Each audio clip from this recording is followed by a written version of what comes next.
Vamos a comenzar entonces con visión, ¿sí? Eh, Primero, para comenzar, como dijimos, la primera parte va a ser anatomía del globo ocular, ¿sí? Básicamente, el globo ocular está formado por tres túnicas, ¿sí? O tres capas. La capa más externa, de aspecto blanquecino, duro, elástico, ¿sí? Es lo que se llama esclerótica, ¿sí? Esa es la capa más externa del globo ocular, ¿sí? La esclerótica, en la cual se van a insertar los músculos extraoculares, es decir, los músculos que le dan movimiento al globo ocular.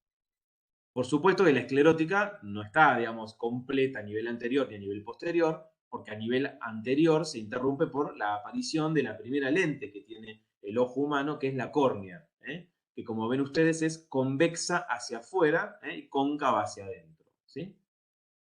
Y por supuesto atrás se interrumpe también la esclerótica porque hay un lugar, ¿sí?, por donde nosotros debemos dejar salir al nervio óptico, ¿sí?, que son los axones de unas células de la retina que ahora vamos a ver, pero también es un lugarcito por donde nos permiten entrar arterias o salir venas, ¿sí? Entonces no es completa la esclerótica, aunque ocupa más del 75% de lo que es el globo ocular, ¿sí? La capa del medio, o sea, por dentro de la esclerótica, ¿sí?, es la capa más vascularizada que tiene el ojo, que se llama coroides, ¿sí? Coroides. Es una capa muy vascularizada, por delante va a terminar en los procesos ciliares, que terminan en un cuerpo llamado cuerpo ciliar, cuyo orificio natural entre esos cuerpos ciliares es el iris del ojo. Estos procesos ciliares o cuerpos ciliares pueden contraerse y relajarse, achicando el diámetro de la pupila, digamos, o dilatando el diámetro de la pupila, ¿sí? Y por supuesto, nuevamente, hacia atrás no está completo, porque nuevamente dejamos ese espacio libre para la salida del nervio óptico, ¿sí? Pero eso sería la coroides o túnica media, túnica vascular. Y obviamente por dentro, que aquí está dibujado en amarillo, está la túnica nerviosa, que es lo que llamamos retina, ¿sí? La retina, que es propiamente parte del sistema nervioso central, tiene el mismo origen embriológico, ¿sí? Y que es el lugar donde se van a encontrar los fotorreceptores, o sea, los receptores de la retina que van a traducir la luz en una señal eléctrica, ¿sí?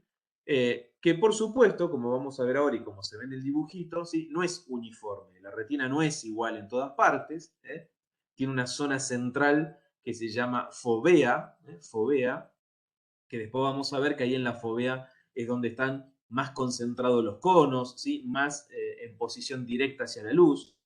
Por lo tanto, nosotros movemos los ojos y hacemos lo imposible para que siempre el objeto que yo quiero ver caiga en la fovea, porque cuando cae ahí se lo ve con máxima nitidez, ¿sí? Y por supuesto, ¿sí?, lo que están viendo ahí atrás, también en amarillo, es el nervio óptico saliendo, ¿sí?, que ahora vamos a ver de qué se trata. Otra mirada del globo ocular, ¿sí? Acá es para mostrar primero, afuera, como dijimos, la esclerótica, blanquecina, donde se insertan los músculos extraoculares, ¿sí? La coroides por dentro y la capa más interna, la retina, ¿sí? La retina. Adelante, ¿sí?, en el globo ocular vamos a encontrar la primera de las lentes, ¿sí?, que es una lente avascular que se llama córnea, que como dijimos es convexa hacia afuera, cóncava hacia adentro, ¿sí? Y otra lente, un poquito más atrás, ¿sí?, biconvexa, biconvexa, que se llama cristalino. Entonces tenemos la córnea delante y el cristalino detrás, ¿sí? Obviamente, ¿sí?, nos queda toda una cámara anterior, toda una cámara anterior, que ahora vamos a ver bien qué tiene, ¿sí?, que habitualmente es un humor, un líquido más espeso, digamos, que tiene un índice de refracción determinado, que también lo vamos a ver ahora, que es el humor acuoso. Y detrás, ¿sí?, detrás del cristalino, ¿sí?, para darle forma, sostén, alimento, ¿sí?, a este globo ocular, hay otro humor que se llama humor vítreo, ¿sí?, humor vítreo. Si ustedes ven acá, ¿sí?, les hago la traducción del dibujo a la derecha por si no se entiende. Lo que está adelante es la córnea, ¿sí? Acá está en violeta el cristalino, ¿sí? Y le está mostrando acá, ¿sí?, la delante del cristalino, digamos, lo que se llama cámara anterior, ¿sí?, y por detrás la cámara posterior. ¿Por qué, digamos, hacemos hincapié en la existencia de esas cámaras, de esos espacios? Porque si ustedes ven acá atrás, ¿sí?, acá atrás, ¿sí?, hay un canal, ¿sí?, un conducto primero, que se llama canal o conducto de Schlemm, ¿sí? Ese canal o conducto de Schlemm es el que me permite el drenaje del humor acuoso, para que se mantenga siempre una concentración estable de humor acuoso, sino de otra manera, si esto se obstruye, el canal de Schlemm se obstruye, el humor acuoso no podría drenarse por este lugar y por lo tanto se acumularía en el ojo y podría generar un aumento de la presión intraocular, que es lo que se denomina glaucoma. ¿Sí? El glaucoma es el aumento de la presión intraocular. Ahora, cuando uno mira un poquitito, acá les estoy mostrando una imagen histológica, ¿sí? Del canal de Schlemm, les voy a mostrar algo que se ve mejor, ¿sí? Acá el canal de Schlemm. Para ubicarlo, vuelvo para atrás un segundito por si se pierden, ¿sí? El canal de Schlemm está, digamos, en justo un ángulo, ¿sí? Que es lo que se conoce como ángulo iridocorneal, ¿sí? O sea, acá está el iris, ¿sí? El iris, como ven acá, y la córnea más adelante. Entonces está justo en un ángulo iridocorneal, ¿sí? ¿Y por qué decimos esto? Porque este ángulo a veces está más estrechado, ¿sí? Y a veces está más abierto. Cuando se estrecha demasiado, en general tiene que ver con deformaciones, ¿sí? Anatómicas del globo ocular, suele tener problema el canal de Schlemm porque se encuentra estrechado y no permite el drenaje correcto del humor acuoso, ¿sí? Ahora les vuelvo a mostrar esto. Pero como ustedes ven acá, ¿sí? Perdón, vuelvo para atrás. Son esos procesos ciliares los que generan el humor acuoso. Es decir, el humor acuoso se genera desde la cámara posterior y se va a la cámara anterior, como ven en el dibujo. ¿Sí? El humor acuoso entonces se genera de atrás hacia adelante, ¿sí? Y luego va a ser drenado en ese canal de Schlemm. ¿Sí? En ese canal de Schlemm. Entonces, hasta ahora, lo único que les nombré como patología, ¿sí? Es que por acumulación, por ejemplo, del humor acuoso, ¿sí? Podría generarse un síndrome llamado glaucoma, que es equivalente a un aumento de la presión intraocular, que puede dar como consecuencia, obviamente, la pérdida de la visión por desprendimiento de retina. ¿Sí? Por otra parte, ¿sí? Como ya vimos que existen, digamos, lentes sucesivas, la más anterior era la córnea, luego venía el cristalino, ¿sí? Pero en el medio tenemos los humores, el humor acuoso y el humor vítreo, ¿sí? Nosotros tenemos que conocer básicamente tres conceptos, ¿sí? Si se quiere, de la física oftalmológica. Uno es que es refracción, ¿no? Y decimos que cuando la luz pasa, ¿sí? De un medio transparente a otro, por ejemplo, del aire al agua, ¿sí? Cambia la velocidad y la dirección en la que se propaga, ¿sí? Nosotros podemos ver eso perfectamente cuando tenemos las piernas adentro de una pileta, ¿no? Y la miramos desde afuera, ¿sí? Que se pierde, ¿no? Parecen como desviarse, ¿está bien? Bueno, eso es por el índice de refracción diferente que hay entre el aire y el agua, ¿está bien? En nuestro caso, cada estructura del ojo tiene un índice de refracción diferente. O sea, la córnea tiene un índice por el cual cambia la velocidad y la dirección de propagación.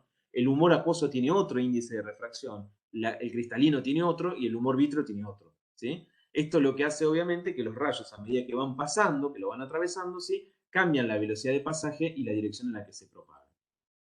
El otro término es la reflexión, ¿sí?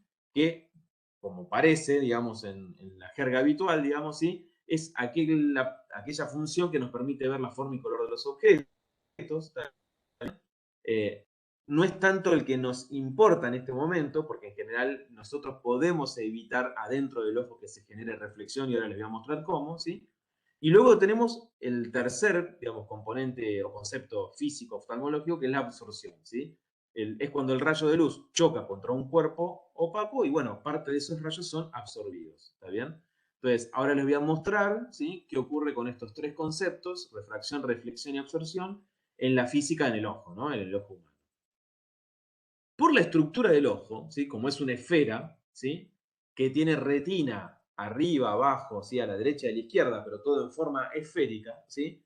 Eso hace que la imagen que se proyecta en la retina, ¿sí? Va a ser invertida.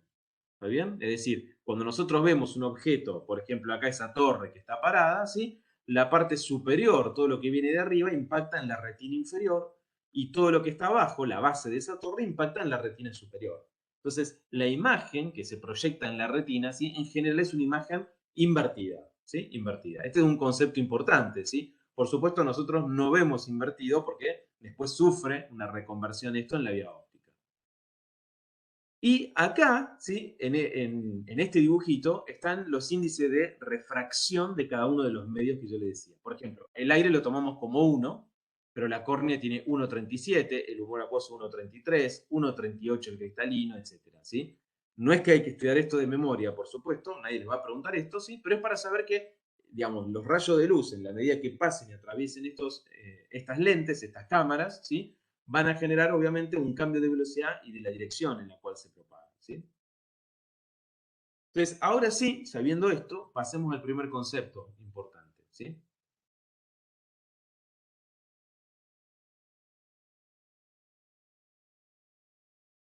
Eh, las lentes, ¿sí? Nosotros las podíamos clasificar básicamente en dos grandes grupos.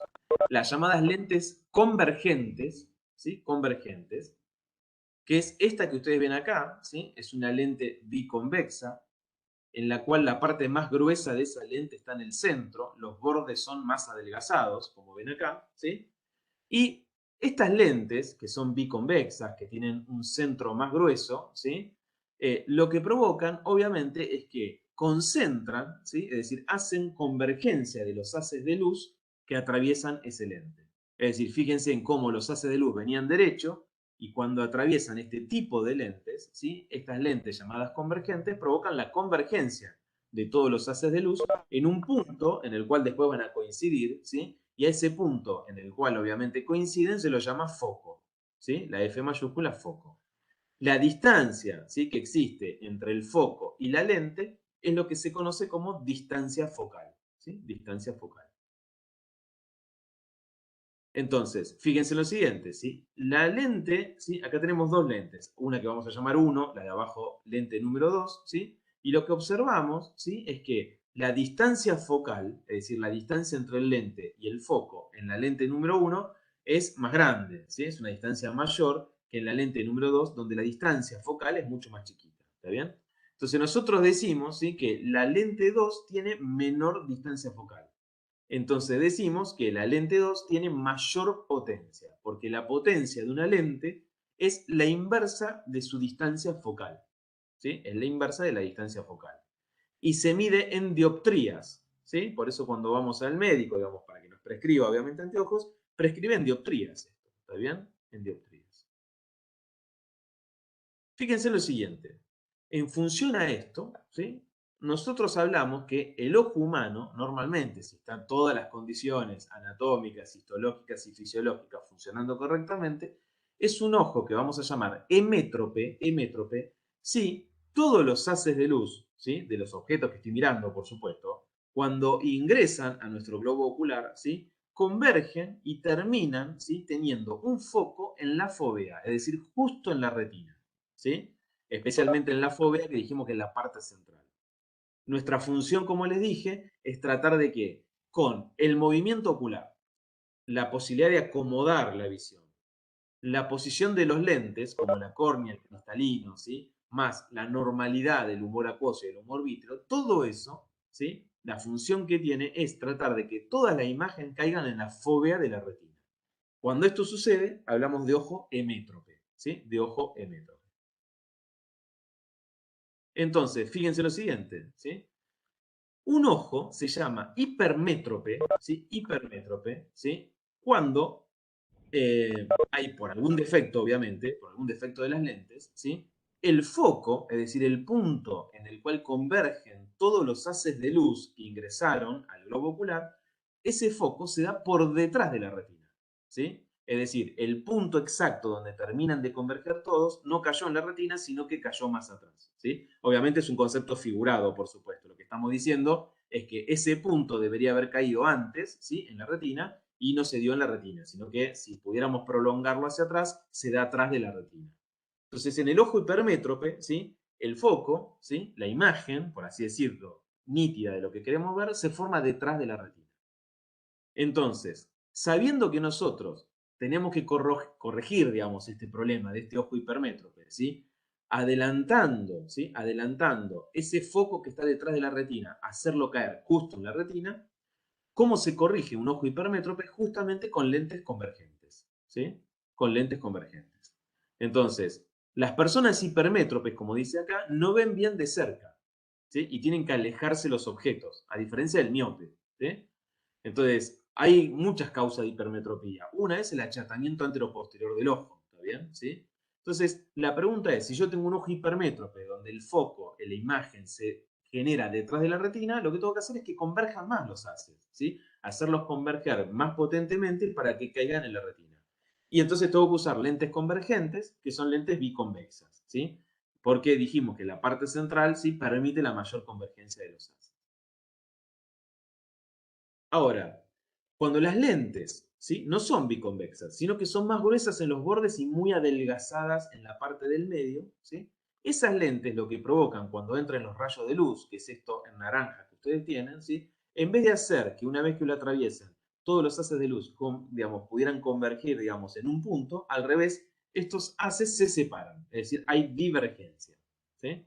Entonces, por eso estas lentes que son finas en el medio y más gruesas en los bordes se las llaman lentes divergentes, ¿está bien? Porque la luz que pasa por ella termina aislándose, separándose, ¿sí?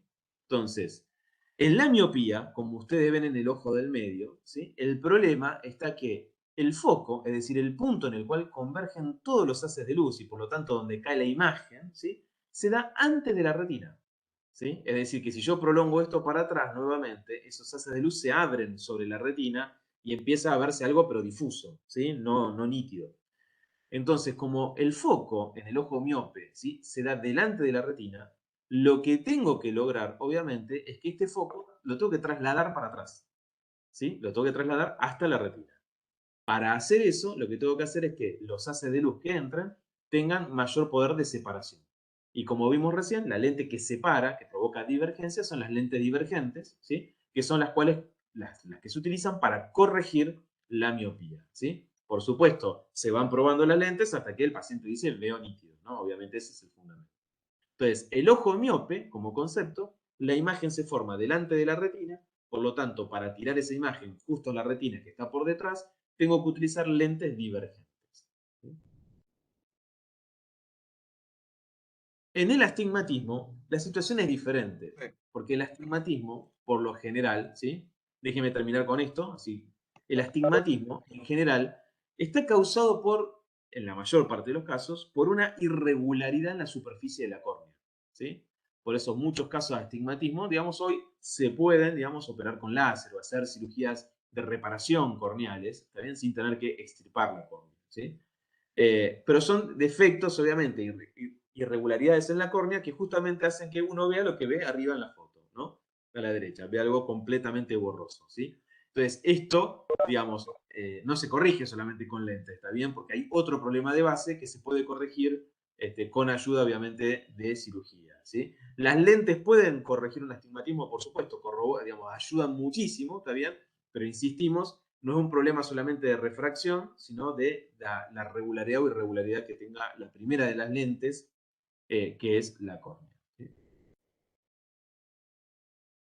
Bien, dejo de compartir un segundito y escucho preguntas. ¿Se va entendiendo o no se va entendiendo? A mí no me quedó claro cómo vería una persona con miopía. El miope tiene que, obviamente, el miope como el hipermétrope ven borroso, ¿está bien? No ven nítido, ¿sí? La diferencia es que el miope, ¿cómo hace para leer?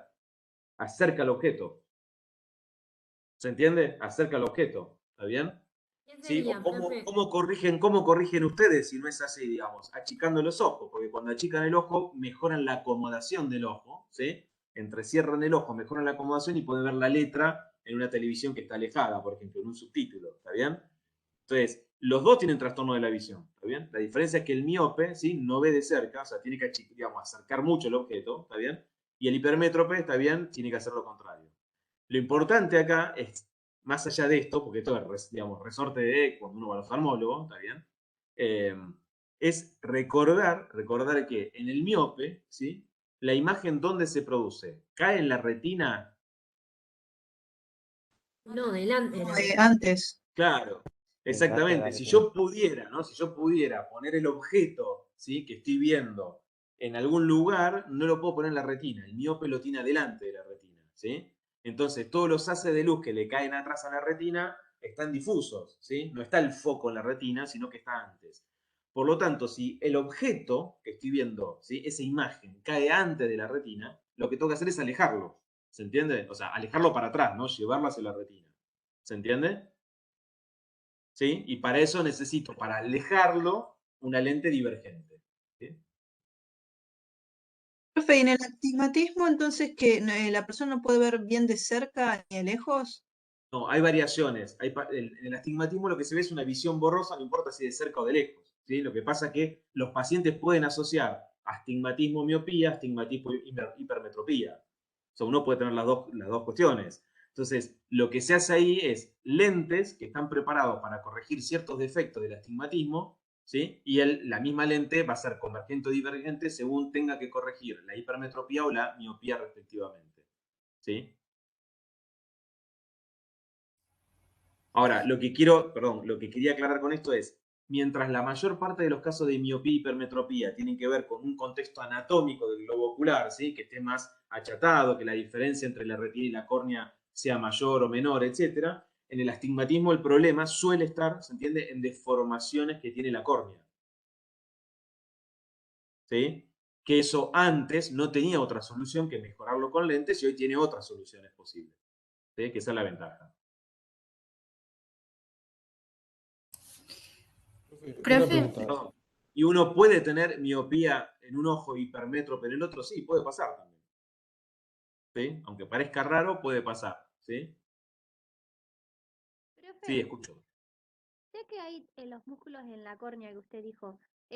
¿No habrá ejercicios musculares que... No, en La la córnea córnea, no, no. no, sí, disculpe. Ah, Dijo en la esclerótica, que estaban los músculos ahí. no, porque No puede mirá, haber ese- te explico. La esclerótica lo que tiene son los músculos extraoculares que mueven el ojo. ¿Sí? Mm, Eso es lo que pueden ayudar a que vos mejores cierta capacidad, ¿está bien?, de enfoque. Pero el mayor enfoque se da con un proceso que se llama acomodación. Y la acomodación del ojo lo dan los músculos internos del ojo, los músculos intrínsecos, ¿sí?, que tienen que ver con los ligamentos suspensorios del cristalino. Entonces, al cristalino lo que hacemos nosotros cuando achicamos los ojos, que a veces no queremos enfocar, es hacerlo más convexo o menos convexo. ¿Se entiende? Es como que nosotros transformamos la convexidad del cristalino, o tratamos de hacerlo, para enfocar un poquito mejor. Pero eso de enfoque tiene que ver con el músculo interno, intrínseco del ojo, y no con el extrínseco que está en la esclerótica. Y con nada, ejercicio muscular y eso se podrá mejorar Que yo alguna que... sepa, no. Que yo sepa, no. Si vos te referís mejorar el proceso de acomodación, por supuesto que sí. Pero si vos me decís, mejorás en definitiva, digamos, el diámetro, etcétera, que yo sepa, no. Tenemos que preguntarle a alguien que sepa mucho de oftalmo, que no soy yo, el indicado. ¿Sí? Gracias, profe. No, por favor. Profe, ¿la hemetropía sería normal entonces cuando llega a la Claro. retina? Ah, El hemétrope es el ojo que sería normal, donde todos los claro, índices de refracción estarían bien y tu imagen que vos estás viendo cae justo en la fovea de la retina. justo, perfecto. Exacto. ¿Está bien? Recuerden aparte que cuando nosotros nacemos, eso por ahí lo vieron ustedes, ¿no? Vieron que nacemos con cierto grado de hipermetropía, ¿sí? Digamos, los chiquitos, digamos, no nacen con un ojo hemétrope, también y tardan en acomodar todo ese proceso, ¿sí? Porque cambia la anatomía, cambian las estructuras viscosoelásticas del ojo cambian también, la viscosidad, etcétera, ¿sí? Entonces, esos procesos van madurando, ¿está bien? O sea, no es que uno nace con un ojo hemétrope, digamos, para nada, ¿eh? Para nada. Profe, yo tengo Te escucho. hipermetropía y me habían dicho que hasta los 16 años como que no se, 16 no, 18, algo así, no se estabilizaba el grado. Como que iba y volvía para abajo, para arriba. Sí, yo no te puedo dar una respuesta por qué, explicarte eso por qué, porque se me escapa absolutamente. Pero por supuesto hay muchas patologías que tienen que ver con esto de la miopía y la hipermetropía que se corrigen inclusive con la edad, ¿no? Digamos, o sea, muchas veces uno le pasa, ¿sí?, que tiene un trastorno, ¿sí? Utiliza unos anteojos, los oftalmólogos le dan los anteojos precisos, lo que uno precisa, y 2 años después no le sirven, ¿está bien? Especialmente a mi edad, por ahí la edad de ustedes ya no pasa tanto, pero cuando uno va creciendo, va haciéndose más grande, eso es muy común, ¿sí? Por el cual uno tiene que cambiar de anteojo porque corrige algunas cosas la edad, ¿sí? Y otras cosas no las corrige tanto, ¿sí? Pero puede pasar esto que vos decís, que con determinada, digamos, hasta determinada edad, ¿sí? Uno, por ejemplo, en los chicos, en los más chiquititos, hasta los 3 o 4 meses de edad, ¿sí?, no puedes valorar algunas cuestiones que tienen que ver con el diámetro ocular, ¿sí? A partir de ahí sí se consideran cuestiones patológicas. Y en los adultos, como vos decís, puede pasar que no lo sé, vuelvo a insistir, hay que preguntarle a alguien que sepa de esto. Puede pasar, digamos, que como vos decís, haya que esperar, ¿no? Plantearse esperar un poco más para ver si corrige o no corrige, ¿no? Y considerarlo patológico después. ¿Sí? Sí te puedo asegurar que cuando uno va creciendo pasa esto. Patologías que vos tenés o el oftalmólogo que te recetaba unas dioptrías determinadas, al poquito tiempo, ¿sí? Digamos, por vejez, por falta de acomodación, por envejecimiento de las estructuras, empezás a corregir ciertas cosas que tenías y empiezan a aparecer otras. Claro. Gracias. Profe, una pregunta. Y las personas que tienen ese tema de la vista que dicen, no, estos son los de ver de lejos, estos los de ver de cerca, que se cambian, ¿es porque tienen una patología en cada ojo? Porque por lo que entendí no se puede tener las dos en uno. Sí, no, vos no podés tener, o sea, claro, no podés ser miope y hipermétrope en el mismo ojo, pero podés tener diferente grado de miopía en ambos ojos, diferente grado de hipermetropía también en los ojos. Y esto hace, ¿sí?, que vos necesites no la misma graduación, digamos, de tus espejos, ¿sí?, para el ojo izquierdo y el derecho, si es diferente lo que ves.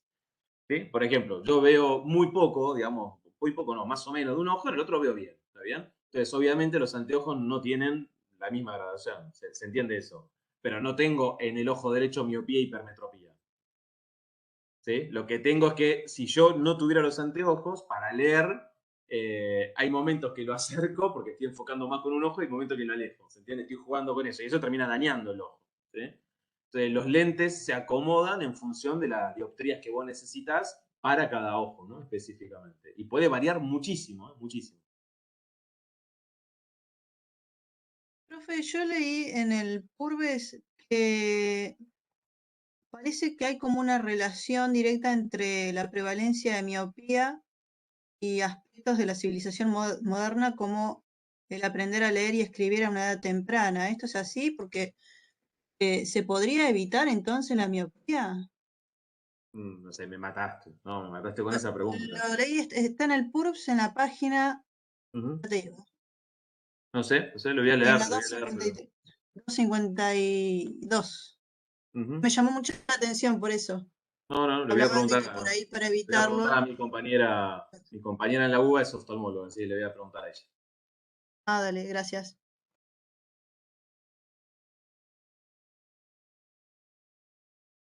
Bueno, hasta acá, lentes, ¿está bien? ¿Sí o no? Sí, profe.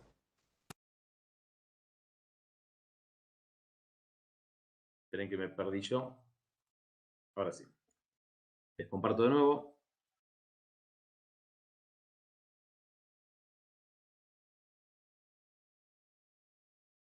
Me avisan si están viendo, ¿sí? Sí, se ve. Perfecto. Lo que están viendo acá, ¿sí? Es lo que hablábamos recién de acomodación. Fíjense que para que haya acomodación, ¿sí?, tiene que haber una contracción de los músculos ciliares, ¿sí? Se achica el diámetro de la pupila, pero si ven bien el dibujito de la derecha, ven que el cristalino, por momentos se vuelve más grueso, y por momentos más estrecho, ¿sí? Entonces, eso es lo que hace, digamos, el proceso de acomodación, ¿sí? Y nosotros utilizamos el proceso de acomodación cuando queremos leer, queremos enfocar un objeto, etcétera, ¿está bien? Entonces, acá estamos hablando de un proceso fisiológico normal, ¿sí? La acomodación, ¿sí? La acomodación, como el achicamiento del diámetro pupilar, recuerden que es una función parasimpática. Tiene que ver con el tercer par craneal en su componente autonómico, ¿sí? En su componente autonómico, ¿sí? O sea, nosotros no pensamos, che, ahora voy a acomodar, no lo puedo hacer por voluntad, pero sí, digamos, se va acomodando en función del enfoque que tengo, ¿sí? Y acá empieza como la segunda parte de la clase, ¿sí? En algún aspecto, ¿sí? Después les muestro otras patologías, pero no es una clase de oftalmo esto, ¿sí? Es que lo importante, ¿sí?, es que nosotros constantemente movemos el ojo con la función, la finalidad de proyectar todo sobre la fovea, ¿sí? Que la fovea es la parte central de la retina o cuasi central de la retina, ¿sí? ¿Y por qué queremos que la imagen caiga ahí nítidamente, ¿sí? Porque ahí, en esa zona de la fovea, es donde más ordenados están los fotorreceptores, como vamos a ver ahora, ¿sí? hay mayor cantidad de receptores, especialmente de aquellos implicados en la luz diurna, ¿sí? Del día y en los colores, ¿está bien? Y la orientación que tienen las células que están ahí en la fovea de la retina, ¿sí? Hace que el haz de luz impacte directamente sobre los fotorreceptores sin tener que pasar por otras células antes. Entonces, si se fijan en el dibujito de la derecha, ¿sí? A la derecha, lo que están viendo ahí es la retina, ¿sí? La retina. Ahora, si ustedes ven, ¿sí? En la fovea, que es como una depresión, ¿sí? El haz de luz que entra en la fovea va a impactar directamente en la parte más posterior de la retina, ¿sí? Que es donde se encuentran los fotorreceptores. Es decir, las células, las neuronas, encargadas de traducir ese estímulo lumínico en una señal finalmente eléctrica, ¿sí? Si ustedes se fijan al lado de la fovea, la luz o el objeto, ¿no? Cuando estamos viéndolo, ¿sí? Si cayera al lado de la fovea, primero tiene que atravesar un montón de células hasta llegar a la parte de atrás, ¿sí? Entonces lo importante es que nosotros hacemos todo lo posible, ¿sí? Para generar una imagen nítida, y esa imagen nítida siempre se va a dar cada vez que caiga en la fovea, porque justamente en la fovea es la zona donde hay mayor cantidad de fotorreceptores, especialmente los conos, mayor ordenamiento de los mismos, ¿sí? Y digamos, la orientación que tienen esos fotorreceptores hace que la luz impacte directamente sobre ellos, ¿sí? Ahora, como les dije antes, ¿sí? También en la retina tenemos un punto llamado punto ciego, ¿sí? Que es ese lugar por donde salen los axones del nervio óptico, ¿está bien? Es decir, hay un sector de la retina que no hay retina, por así decirlo, ¿sí? No hay fototransducción ahí, ¿sí? Sino que es la zona por donde se están retirando, se está formando la vía óptica, ¿sí? Y eso, para la visión, es lo que se llama punto ciego, ¿sí? Es lo que comúnmente en un fondo de ojo vemos como papila o disco óptico, ¿sí? Y ustedes pueden probar esto, ¿sí? La posibilidad de comprobar el punto ciego que tienen, porque si ustedes ponen dos objetos separados a una cierta distancia uno del otro, ¿está bien? Y se tapan un ojo, el ojo derecho, ¿está bien? Y, digamos, y miran a uno de los objetos y lo acercan y lo alejan, hay un momento en donde dejan de percibir la otra imagen.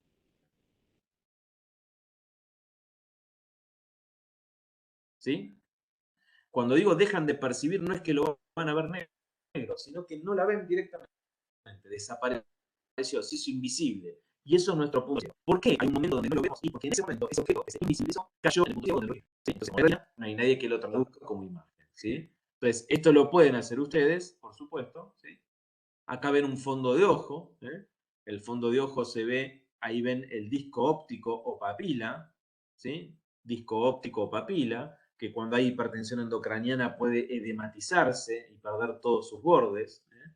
Fíjense que en el disco óptico nosotros dijimos que por ahí está entrando la arteria central de la retina, salen venas, ¿sí? Y de ahí está saliendo el nervio óptico, ¿sí? Entonces, esa es una zona donde no hay retina, por lo tanto, ese es nuestro punto ciego, ¿eh? Si nos vamos a un costado, ¿sí? A un costadito, ¿sí? Hacia afuera, ¿sí? Encontramos, ¿sí? La fovea, ¿sí? La fovea no se puede ver bien, digamos, pero lo que sí se puede ver a veces un poquito demarcado es la mácula, ¿sí? La mácula o mancha, ¿sí? Es el lugar donde está la fovea, ¿sí? Que como dijimos, la fovea es la zona de mayor ordenamiento de receptores donde la imagen, si cae ahí, vamos a verla nítidamente, ¿sí? Entonces, por supuesto que toda la luz que entra, ¿sí? y penetra a través de la córnea, el humor acuoso, el cristalino, el humor vítreo, ¿sí? Se va a proyectar a la parte posterior del ojo, que es la retina, ¿sí? La retina es parte del sistema nervioso central, o sea, que es digamos, una capa neural, ¿sí? Está formada por 5 tipos de células diferentes, ¿sí? Y esos 5 tipos celulares son los fotorreceptores, de los cuales hay 2, conos y bastones. Los bastones son estos, que suelen ser más largos, los conos son más chicos, habitualmente. Las células bipolares, las células ganglionares, y después 2 interneuronas que se llaman células horizontales y amácrinas, ¿sí? Entonces, en la retina tenemos 5 células: fotorreceptores, bipolares, ganglionares, horizontales y amácrinas, ¿sí? En un dibujo, ¿sí? Si uno observa, bueno, la retina, ¿no? ¿Dónde se apoya? ¿Dónde termina hacia atrás? ¿Se acuerdan que la capa en el medio, ¿sí? Esa, la capa más externa era la esclerótica, la del medio es la coroide y la interna la retina?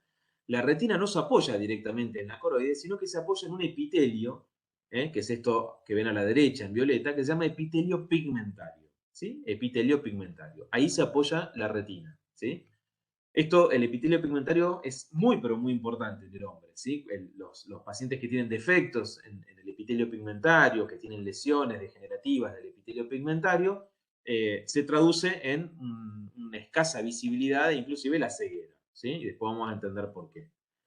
Entonces, lo que les decía que en la retina hay 5 células. ¿Sí? Fíjense en que las células más posteriores de la retina, es decir, aquellas que se apoyan en el epitelio pigmentario, son los fotorreceptores. ¿Sí? Conos y bastones. Esos conos y bastones, ¿sí? Hacia adelante, ¿sí? Hacia adelante, hacen sinapsis con una célula que se llama célula bipolar. ¿Sí? Célula bipolar. Y esta célula bipolar, hacia adelante, ¿sí? Va a hacer sinapsis con otra célula que se llama célula ganglionar. ¿Sí? Entonces tenemos fotorreceptores, bipolares y más adelante células ganglionares. Los axones de las células ganglionares son los que forman el nervio óptico, el segundo par craneal. ¿Sí? Entonces son los axones de las células ganglionares los que forman el segundo par craneal o nervio óptico. ¿Sí? Pero yo les había dicho en esta diapositiva que aparte de haber fotorreceptores bipolares y ganglionares, había 2 interneuronas. Y acá se ven bien, ¿sí? Entre los fotorreceptores y las células bipolares hay un tipo de interneurona que se llama célula horizontal. Y entre las células bipolares y las ganglionares, que están adelante, hay otra interneurona que se llama célula amácrina. ¿Sí? Estas interneuronas, horizontales y amácrinas, juegan diferentes funciones, pero una de ellas es practicar eso que aprendimos la vez pasada de inhibición lateral. Es decir, son interneuronas que también promueven que la imagen cada vez, digamos, sea mucho más nítida en la medida que los fotorreceptores le van proveyendo esa imagen a la célula bipolar y la bipolar a la ganglionar. ¿Sí? O sea que en parte esas células horizontales y amácrinas son las encargadas de hacer esa inhibición lateral de la cual hablamos en la clase de somatosensorial. ¿Sí? Ahora, ustedes ven acá, ¿no? Que no sé si llegan a entender, cualquier cosa me dicen, que la retina tiene los 5 tipos celulares hacia adelante. Esto quiere decir que la luz que entra por la córnea, el cristalino, el humor vítreo y pega en la retina, primero va a tener que atravesar a las células ganglionares, después a las bipolares y recién ahí va a llegar a las células fotorreceptoras, a los conos y bastones. Si esto fuera así, obviamente, se generarían múltiples imágenes defectuosas, porque la luz podría refractar o reflejarse, ¿sí? Según el caso, en muchas de estas estructuras. Entonces, el único lugar donde esto no pasa es en la fovea. ¿Sí? Cuando uno mira la fovea, ¿sí? Les voy a mostrar de nuevo para atrás. Perdón que vaya para atrás, pero es importante. En la fovea, como ustedes ven, ¿sí? La disposición de esas células es lateralizada. Esto quiere decir que en la fovea el haz de luz que entra pega directamente en los fotorreceptores sin tener que pasar previamente por las células ganglionares ni bipolares. ¿Sí? Ese es el porqué de que nosotros hacemos un esfuerzo constante en lograr que la imagen del objeto que queremos ver caiga en la fovea. ¿Sí? ¿Preguntas hasta acá que quieran hacer? Profe, ¿qué es una interneurona? Lo que dice la palabra, una neurona entre otras 2. Ah, pero no tiene una, ¿Sí? solo es como lo mismo, la misma función que tiene una neurona común. Sí, lo que pasa es que una interneurona, ¿sí? Lo que hace habitualmente, ¿sí? Es acelerar o inhibir los procesos de sinapsis entre una neurona y otra neurona. ¿Sí? Ah. En este caso, como yo le dije, esas interneuronas hacen lo que se llama inhibición lateral. ¿Sí? O sea, lo que hacen es inhibir a las neuronas que están al lado para que la imagen, ¿sí? Que vos querés llevar hasta tu cerebro, nítida, sea llevada con mayor nitidez todavía. ¿Sí? Lo mismo que vimos en somatosensorial, lo mismo. Bien, ¿Sí? Pero interneurona es una neurona interpuesta entre 2. Ese es el concepto. Profe, yo no entendí lo del disco óptico, no entendí. O sea, cuando mostraste ahí la foto del fondo de ojo y eso, es como que no me quedó claro qué es el disco óptico, básicamente. Lo que está, el fondo de ojo, lo que vos estás viendo en el fondo de ojo, ¿sí? Esa coloración anaranjada, amarillenta, eso va a depender también del concepto, digamos, de la concepción étnica, ¿sí? Eso es la retina, ¿sí? El problema, ¿sí? El problema de todo eso es que vos tenés una zona muy amarillenta que se ve muy bien en el fondo de ojo, ¿sí? Que es el lugar por donde están entrando arterias o saliendo venas o está saliendo el nervio óptico. Esa zona no hay retina, ¿sí? Es un agujero ciego. Entonces, si tu imagen, ¿sí? Si tu imagen, la imagen de algo que estás viendo, cae proyectada en ese lugar, como ahí no hay retina, se la llama punto ciego, no la ves, ¿sí? Y si ustedes practican eso, esto que les digo, el ejercicio de acercarse a un objeto tapándose un ojo, ¿sí? En el momento que se invisibiliza el objeto que están viendo, ¿sí? Ese momento donde se vuelve invisible el objeto es porque ese objeto está cayendo en la papila o disco óptico, donde no hay retina, ¿sí? Y eso es lo que ven los ciegos, ¿no? Cuando uno dice el ciego ve negro, no ve negro, no ve nada, ve la nada. ¿Se entiende? ¿Sí? Porque uno piensa que ve colores. No, ve la nada. Entonces, ¿Y qué hagan la prueba para ver cómo desaparece el mundo externo, ¿sí? Cuando ese objeto cae en el disco óptico. qué estructura entonces es la que tiene afectada a una persona que no ve? No, bueno, eso lo vemos en la última parte de la clase, déjame llegar. Bueno, Lo que viene ahora, todavía no vimos nada de la vía óptica, estamos en la retina recién, ¿sí? ¿Sí? listo. O sea, para decir que una persona no ve, ya podríamos decir algo. Podría no ver porque tiene una alteración, ¿no? De las lentes, por ejemplo. ¿Sí? Entonces vos decís, la córnea está mal, el cristalino está opacificado, ¿no? ¿Cómo se llama cuando el cristalino está opacificado? Cataratas, mirá. Cataratas. Sí, cataratas. Las cataratas es la opacificación del cristalino. Entonces el cristalino perdió la capacidad de funcionar como una lente, ¿está bien? Podría ser obviamente en el humor acuoso, el humor vítreo, ¿está bien? En todo lo que hablamos recién es una causa. Ahora estamos parados en la retina, ¿sí? Y estamos viendo que cualquier alteración, por supuesto, de esta célula de la retina o del epitelio pigmentario donde se apoya, también podría ser una causa de ceguera, ¿sí? Pero después en la última parte vemos la vía óptica y mostramos las otras causas de ceguera, ¿sí? Listo, dale, gracias. Profe, le hago Bien. una pregunta antes de que arranque. Usted había Dale. dicho que los fotorreceptores eran digamos, la parte final del nervio óptico. No. ¿O qué Es células entran? la parte más posterior de la retina. Entonces, ¿cuál era la primera parte del nervio óptico? El nervio óptico se forma con los axones de las células ganglionares. Ahora te lo voy a mostrar Listo. mejor. Entendí cualquier cosa. Entonces, por eso le decía que atrás la retina, ¿sí? Atrás de todo, ¿sí? Tiene fotorreceptores.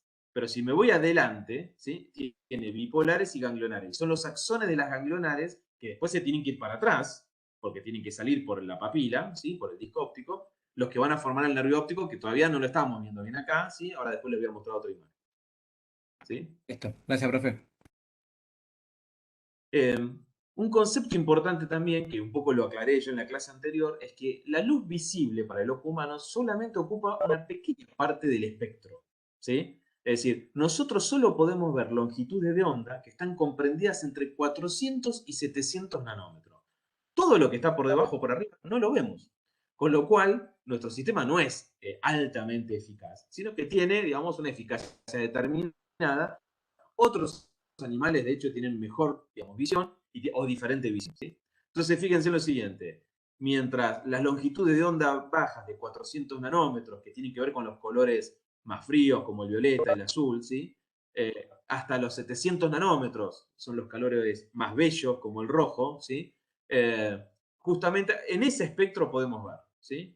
Todo lo que está por arriba, rayos infrarrojos, ¿sí? El microondas, ¿sí? La radiofrecuencia, digamos, etcétera, está por arriba, no lo podemos percibir con nuestro ojo. Y lo que está por debajo, los rayos ultravioleta, los rayos X, los rayos gamma, tampoco. Que existen porque los podemos medir, porque tenemos aparatos para medirlos y aparatos que creamos para generarlos estos rayos, ¿está bien? Pero no los podemos ver, ¿sí? Y fíjense que nosotros tenemos dos tipos de fotorreceptores, ¿sí? Que están en la retina. Son los conos y los bastones. Los conos son los encargados de la visión diurna, ¿sí? Y de colores, ¿sí? O sea, la visión de día, cuando hay luz, por así decirlo, ¿sí? Y la visión en colores. Y tenemos tres tipos de conos, ¿sí? Diferentes, ¿sí? Tenemos los conos llamados rojos o L, que son el 64% del total de los conos, que se llaman así L porque son sensibles a la longitud de onda larga, que es roja, conos que son verdes, también llamados M, ¿sí? Que son el 30% de los conos totales, sensibles a la longitud de onda media, por eso se llaman M, ¿sí? Que son más o menos el verde. Y después conos azules, o S, que son minoría, 2 a 7% del total de los conos, ¿no? Llamados S porque son sensibles a ondas de luz de longitud de onda corta, ¿sí? Como el azul, ¿está bien? Entonces, otra cosa importante, no es que nuestros conos, ¿no? Cuando los vemos hay un cono que está pintado de azul, de verde, sino tienen un pigmento, esos conos, que son capaces de absorber luces de diferente longitud de onda. Los conos rojos tienen un pigmento que absorben mejor la longitud de onda larga, los verdes la media y los azules la corta.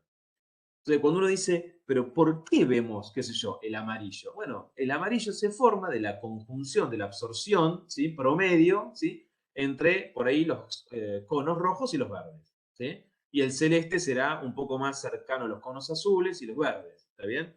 Entonces, de la diferente absorción promedio, ¿está bien? Que tengan esos tres tipos de conos que tenemos en la retina, va a originar la percepción de un color que, por supuesto, nosotros culturalmente al rojo le llamamos rojo, porque lo aprendimos así, al verde lo llamamos verde y al azul lo llamamos azul, ¿sí? Si de chico me hubiesen dicho que lo que comúnmente llamamos rojo es verde, lo hubiese aprendido como verde, ¿está bien? Eso tiene que quedar claro también, ¿no? A partir de acá, ¿sí? Puede pasar que a veces, por defecto, en cantidad o en calidad de esos tres tipos de conos, yo tenga trastornos en la visión de los colores, ¿sí? Entonces, a eso le llamamos daltonismo visualmente, ¿sí? Cuando tenemos una alteración en la percepción de los colores, ¿sí? Y dentro del daltonismo hay diferentes formas, ¿sí? Entonces, la forma más frecuente es la deuteranopia, ¿sí? O deuteranopía, ¿sí? Que acá los conos de la retina responsables de este trastorno, ¿sí? Son aquellos que tienen longitud de onda media correspondiente al verde, que o están ausentes o no son funcionales, no funcionan bien. Entonces, arriba tienen cómo vería una persona con los conos en la proporción que tenemos todos, y abajo una persona que le faltan, por ejemplo, los conos que sensan la longitud de onda media, ¿sí? El verde, ¿está bien? Entonces, eso es un tipo de daltonismo, ¿sí? Entonces, ahí tienen ejemplo de un paisaje normal y cómo lo vería una persona que tiene este trastorno, ¿sí? Y así hay diferentes, ¿sí? Obviamente nadie les va a tomar esto, ¿sí? Por supuesto, insisto, esto es oftalmología, ¿sí? Pero para que vean que puede haber diferentes tipos de alteraciones del daltónico, ¿sí? Bien. Ahora viene una cosa muy importante, ¿sí? Estamos en retina todavía y vamos a hablar de fototransducción. Para entender fototransducción, lo que tenemos que entender es que nosotros tenemos dos tipos de receptores o fotorreceptores que se llaman bastones y conos. Tenemos cerca de 90 millones de bastones y 4 millones y medio de conos. O sea, tenemos más bastones que conos. Los bastones son los responsables de la visión nocturna o escotópica, ¿sí? Es decir, al brillo de la luz de la luna, por así decirlo, ¿sí? Son, por lo tanto, como son responsables de la visión nocturna, son más sensibles a la luz. ¿Qué significa eso? Que un simple fotón de luz ya puede activarlos, ¿sí? Por ejemplo, eso que dijimos, estar en penumbra, ¿sí? Los puede activar, ¿sí? ¿Y por qué son más sensibles? Porque como ustedes ven, anatómicamente, histológicamente, los bastones son más grandes que los conos, y tienen esta estructura que ven en el segmento externo que se llaman discos, discos, que en esos discos está el pigmento que se llama rodopsina, ¿sí? Entonces, los bastones son responsables de la visión nocturna, son mucho más sensibles a la luz que los conos, porque tienen mucho más fotopigmento que los conos, ¿sí? Entonces, al tener muchísimo más fotopigmento, ¿sí? Hacen que pequeños haces o pequeños fotones de luz ya sean capaces de activar estas células, ¿sí? El cono, si uno lo ve a la derecha, ¿sí? Es más pequeño. El segmento externo, ¿sí? No tiene tantos discos. Esos discos son más bien invaginaciones parciales de la membrana, ¿sí? En esos discos también hay un pigmento, que en este caso se llama conopsina, ¿sí? Conopsina, ¿está bien? Y los conos son responsables de la visión diurna, ¿sí? De día, de colores. Son menos sensibles a la luz. ¿Esto qué quiere decir? Que si estamos de noche o apagamos la luz, no se activan. necesito mucho estímulo lumínico para que se activen, pero al activarse me permiten ver con mejor nitidez, con mayor resolución de imagen y me permiten ver los colores. ¿Sí? Esa es una gran diferencia. Por supuesto, si a una persona le faltaran los bastones, no podría tener esa visión nocturna y aquello que le faltan los conos no podría tener visión diurna. ¿Sí? Eso está claro. Entonces, ven cómo se ve acá, los bastones son más grandes, en mayor cantidad que los conos, ¿sí? Los bastones solo tienen un pigmento llamado rodopsina, de un único color, o sea que lo único que les permite ver es la misma, digamos, o sea, responden igual a diferente longitud de onda, ¿sí? Cuando uno está mirando algo con los bastones, no importa si es azul o amarillo, yo lo veo todo igual en blanco y negro, ¿está bien? ¿Sí? En cambio, los conos, que son responsables de la visión diurna, ¿sí? O fotópica también llamada, ¿sí? Visión en colores, tienen 3 tipos de pigmento. El pigmento se llama conopsina, pero tienen 3 formas diferentes que hacen que puedan absorber 3 longitudes de onda diferentes, que es lo que da origen a la visión de colores, ¿sí? Entonces tenemos bastones y conos, ¿sí? Los bastones importantes son más sensibles a la luz. Tienen una gran sensibilidad porque tiene un segmento externo más grande, más discos y más pigmento. Ese pigmento se llama rodopsina. Los conos tienen menos sensibilidad, ¿sí? A la luz porque tienen un segmento externo más pequeño, menos discos, menos pigmento. Ese pigmento se llama conopsina, ¿sí?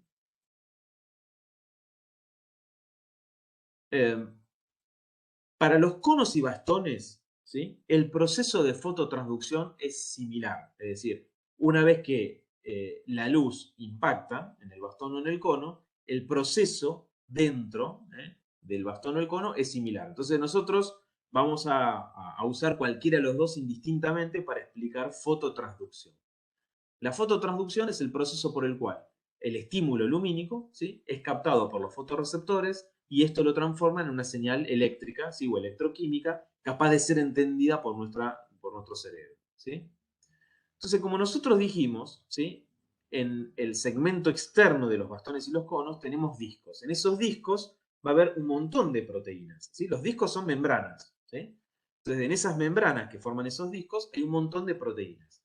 Y ahí también una de esas grandes proteínas van a ser este pigmento, que en los bastones ya dijimos se llama rodopsina, ¿sí? Y en los conos, conopsina. Entonces, ¿cómo está formado, ¿sí? La rodopsina o la conopsina? Bueno, la rodopsina o conopsina es lo mismo. Están formados por una proteína que se llama opsina y por una estructura, ¿sí? Que es el aldehído de la vitamina A llamado retinal. Es decir, que el pigmento que tienen conos y bastones está formado por una proteína llamada opsina y por el aldehído de la vitamina A, que es lo que se conoce como retinal. Resulta, ¿sí? Que ese pigmento, rodopsina o conopsina, ¿sí? Que tiene bien fijados la opsina con el retinal, los tiene unidos, ¿sí? Formando ese pigmento, cuando le llega el haz de luz, ¿sí? Lo que provoca el haz de luz al ser absorbido por este pigmento es un cambio químico en la molécula del retinal. Es decir, el retinal, que está en una posición química llamada 11-cis, se transforma, ¿sí? En todo transretinal, ¿sí? O sea, tiene otra configuración química en el espacio, ¿sí? O sea, sufre una transformación química el retinal como consecuencia del impacto del haz de luz. Cuando el haz de luz entonces impacta en el fotorreceptor y transforma el retinal de 11-cis a trans, lo que se produce es el desacople del retinal con la opsina. ¿Sí? Fíjense lo siguiente. Cuando la luz incide, ¿sí? En este caso sería un bastón, porque el pigmento es rodopsina, ¿sí? Lo que ocurre es que el pigmento, ¿sí? Que tiene el retinal en su forma 11-cis se transforma por acción de la luz en 11-transretinal. Y al generarse este 11-transretinal, el retinal se separa de la opsina, ¿sí? Que es la otra parte de la proteína, ¿sí? Del pigmento. Al separarse, ¿sí? Se produce una serie de cascadas de eventos, ¿sí? Como vamos a ver ahora, ¿sí? Que concluyen en el proceso de fototransducción, ¿sí? Y que lo voy a explicar de a poquito. Empecemos, ¿sí? Para ver si se entiende. En la oscuridad, ¿sí? En la oscuridad, ¿sí? Lo que ustedes tienen dibujado acá es el segmento externo, ¿sí? Un bastón. Adentro ven un disco, que es membrana, y en ese disco ven lo que está en azul, ¿sí? Con un centro amarillo es el pigmento, la rodopsina, pero después les dije que en esos discos había otras proteínas, y acá ven dos proteínas muy importantes. Una que se llama transducina y la otra que se llama fosfodiesterasa de GMP cíclico. Es decir que digamos, el disco, ¿sí? El disco que está en el segmento externo de los bastones contiene el pigmento, que se llama rodopsina, una proteína que se llama transducina y una proteína que se llama fosfodiesterasa, ¿sí? Fosfodiesterasa de GMP cíclico. Entonces, veamos qué ocurre con estas tres proteínas primero en oscuridad, o sea, cuando no está activado el fotorreceptor, ¿sí? Bueno, resulta que durante la oscuridad, el fotorreceptor, ¿sí? Tiene adentro, en su citoplasma, una concentración de un segundo mensajero que se llama GMP cíclico muy, pero muy elevada, ¿sí? Es decir, en oscuridad, cuando esto no está activo, ¿sí? La concentración intracelular de GMP cíclico es elevada. Y esta concentración elevada de GMP cíclico hace que se mantengan abiertos unos canales en el segmento externo, que son canales de sodio GMP cíclico dependiente.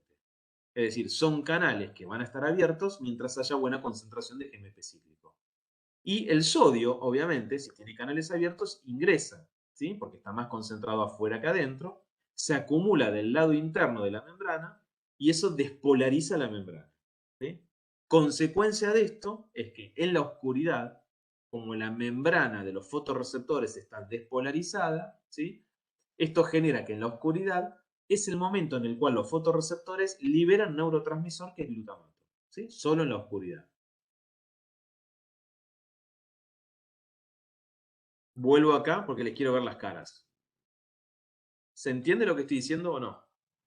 Lo que les estoy mostrando es, les estoy mostrando, ¿sí? Que en bastones y conos el proceso es el mismo, ¿está bien? De fototransducción. Entonces, agarro los bastones como ejemplo, ¿sí? Una vez que lo agarro como ejemplo, digo, los bastones tienen, histológicamente, la célula, un segmento externo, ¿sí? En el segmento externo adentro hay discos, ¿sí? Que son membranas.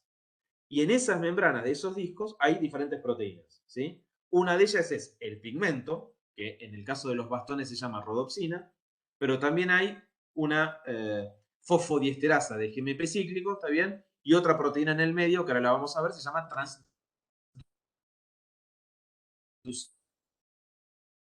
Son proteínas. Por eso, el disco no tiene una molécula de transducina, una molécula de fosfodiesterasa y tiene cientos de estas moléculas dando vuelta, ¿sí? Por ahí. Y imagínense un bastón que tiene centenares de miles de discos y además cada disco tiene centenares de estas moléculas, ¿sí? O sea que el proceso es muy eficiente. Entonces, lo que estoy diciendo es, si yo apago las luces, si ustedes apagaran las luces en este momento en su cuarto, y no mirarían ni el celular ni la pantalla, estarían en oscuridad, sus bastones, ¿sí? En su retina, ¿qué les pasaría? En oscuridad predomina una alta concentración adentro de GMP cíclico y eso haría que sus bastones, ¿sí? Tendrían canales de sodio abiertos, ¿sí? Que se llaman canales de sodio GMP cíclico dependiente. El sodio está entrando adentro de sus bastones que están oscuros, en oscuridad, y eso despolariza los bastones. Y como nosotros aprendimos en la clase de sinapsis, cuando se despolariza una neurona, se libera su neurotransmisor, se liberan las vesículas sinápticas con el neurotransmisor, que en este caso es glutamato, ¿sí? Porque es un sistema sensitivo. ¿Está bien? O sea que yo podría decir que cuando dormimos, estamos en oscuridad, nuestros fotorreceptores no están durmiendo, ¿sí? Sino que lo que están haciendo es liberando glutamato, neurotransmisor. ¿Vamos hasta acá o no? Esto pasaría solo con los bastones, ¿no? No, con bastones y conos. ¿Sí? Por eso aclaro, el proceso es igual, ¿sí? El proceso es igual. En oscuridad es lo mismo. Claro, porque usted dijo que en la oscuridad, o sea, va a haber concentración de GMP cíclico. O sea, y que cuando hay luz, o sea, va a haber concentración de GMP cíclico por los haces de luz en los conos. No, No, todavía no llegué ahí. Por eso es importante que entiendan esto que acabo de decir. Para nada. Es todo lo contrario de lo que dijiste. ¿Sí? Vuelvo a decir. Fototransducción, ¿sí? Es el proceso por el cual la luz, ¿no? O sea, el objeto que estamos viendo, es captado por estas células y lo transforma en una señal eléctrica. La fototransducción en bastones y en conos es igual. ¿Sí? Para tomar, digo, y explicarlo, tomé uno, el bastón, pero podría haber tomado el cono y es lo mismo, la misma explicación. ¿Me siguen hasta acá o no? ¿Sí? ¿Cuál es la diferencia entre los bastones y Sí. los conos? Que los bastones ven de noche y los conos ven mejor de día, ¿se entiende? Con más luz. ¿Se entiende? Con poquita luz, ¿sí? Se encienden primero los bastones y si yo voy a un lugar con más luz, se encienden los conos. ¿Está bien? Los conos ven en colores porque tienen 3 pigmentos, los bastones ven solo blanco y negro porque tienen un solo pigmento. ¿Está bien? Ahora, ¿cómo hacen para ver en blanco y negro o en colores? Lo mismo para los dos.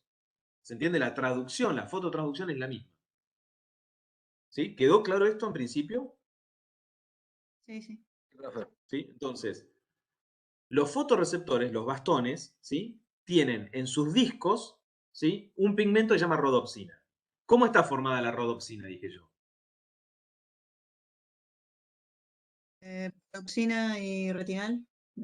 Bien, la rodopsina está formada por una proteína que se llama opsina y el aldehído de la vitamina A que se llama retinal. ¿Está bien? Y esos dos están juntos, ¿entiendes? O sea, la opsina está junto al retinal. ¿Sí? Están pegados, ¿sí? Cuando están pegados se llama rodopsina. Si estuviera en un cono, es lo mismo, nada más que ahí lo vamos a llamar conopsina. ¿Se entiende? ¿Sí? Pero la conopsina también tiene la opsina y el aldehído de la vitamina A, el retinal. ¿Estamos hasta acá? ¿Sí? ¿O no? Profe, yo tengo una He duda. leído, no me acuerdo si en el Sí. PORPS o en cuál, que también en el canal de sodio no solo entra sodio, sino también calcio. Sí. Ahora llego a todo eso. Sí. Digamos, quieren que sea más específico, cada 7 iones sodio que entran, entra un calcio. ¿Está bien? O sea, son de sodio y calcio, ¿está bien? Pero pongamos el título de sodio porque después se entra en confusión, ¿está bien? Pero entran 7 por 1, digamos. Sodio 7, un calcio, cuando está abierto, ¿sí? Pero en general se lo llaman canales de sodio. Fíjense el nombre, ¿no? De sodio, GMP cíclico dependiente. No dice que son de sodio voltaje dependiente, como los que veíamos en el umbral para el potencial de acción. No dependen de voltaje esto. Dependen de que haya o no GMP cíclico. ¿Sí? Un segundo mensajero. Entonces acá el concepto importante que cuando el bastón y el cono están en oscuridad, o sea, nadie los está estimulando con luz, ¿sí? Todo este sistema que acabamos de nombrar, de la rodopsina, la transducina, etcétera, está todo inactivo. Todo inactivo en oscuridad. Por lo tanto, adentro hay buena concentración, elevada concentración de GMP cíclico. Y eso hace que en oscuridad se mantengan los canales de sodio GMP cíclico dependiente abiertos. Por lo tanto, ¿sí? Si en oscuridad, ¿sí? Entra, ¿sí? entra sodio, ¿cómo va a estar el potencial de membrana en reposo de un fotorreceptor en la oscuridad? Va a estar alto, despolarizado. Exactamente. El potencial de membrana en reposo de los fotorreceptores, en vez de estar en menos 70, que es el que vimos en la clase de potencial de membrana, ¿sí? En reposo, acá está en menos 40. ¿Sí? O sea, se acerca más a valores positivos porque está entrando sodio. ¿Sí? Entonces, esto es un concepto importante. En la oscuridad, bastones y conos están parcialmente despolarizados. ¿Sí? Su potencial de membrana es en menos 40 milivoltios en reposo, en la oscuridad. ¿Sí? Esto es un concepto muy importante. ¿Por qué? Porque ni los conos ni los bastones tienen potencial de acción. ¿Sí? Solo generan potenciales graduados, electrotónicos o subumbrales. ¿Sí? ¿Hasta acá se entiende algo de lo que estoy diciendo? Sí. Bueno, entonces, conclusión hasta acá. En oscuridad, todo el sistema de proteínas está inactivo, hay alta concentración de GMP cíclico y eso mantiene canales de sodio abiertos. Ese sodio entra entonces en la oscuridad, despolariza la membrana y eso hace que el potencial de membrana en reposo, en oscuridad, ¿sí? sea de menos 40 milivoltios. ¿Sí? Esa es la conclusión hasta ahora, ¿ok? Veamos ahora qué pasa cuando miro un objeto, cuando entra luz. ¿Está bien? ¿Qué pasa con este sistema? ¿Sí?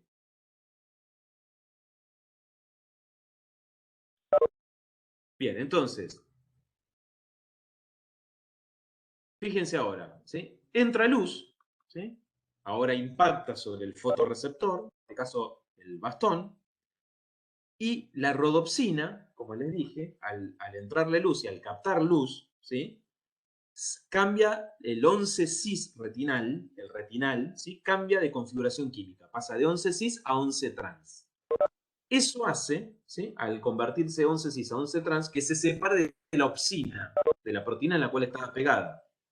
Y al separarse, se activa, ¿sí? Una proteína del disco que se llama transducina. Esa proteína, que se llama transducina, activa a la fosfodiesterasa de GMP cíclico. Es decir, activa a una enzima que degrada el GMP cíclico. Entonces, si ahora en la luz todo el sistema está activo y se degrada el GMP cíclico desciende. Y si baja la concentración de GMP cíclico, los canales de sodio se cierran. Si los canales de sodio se cierran, ¿qué va a pasar con el potencial de membrana en reposo? Esta es una pregunta para A ustedes. hiperpolarizar. Exacto, si deja de entrar sodio, ahora lo que antes era positivo se hace negativo, se hiperpolariza. Y esto es un concepto importantísimo. Los fotorreceptores ante la luz se hiperpolarizan, nunca se despolarizan, siempre se hiperpolarizan, siempre. Y esto es importante, ¿por qué?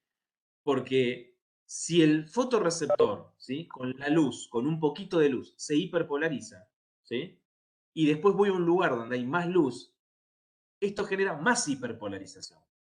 Y si después voy a un lugar muy iluminado, esto genera más hiperpolarización.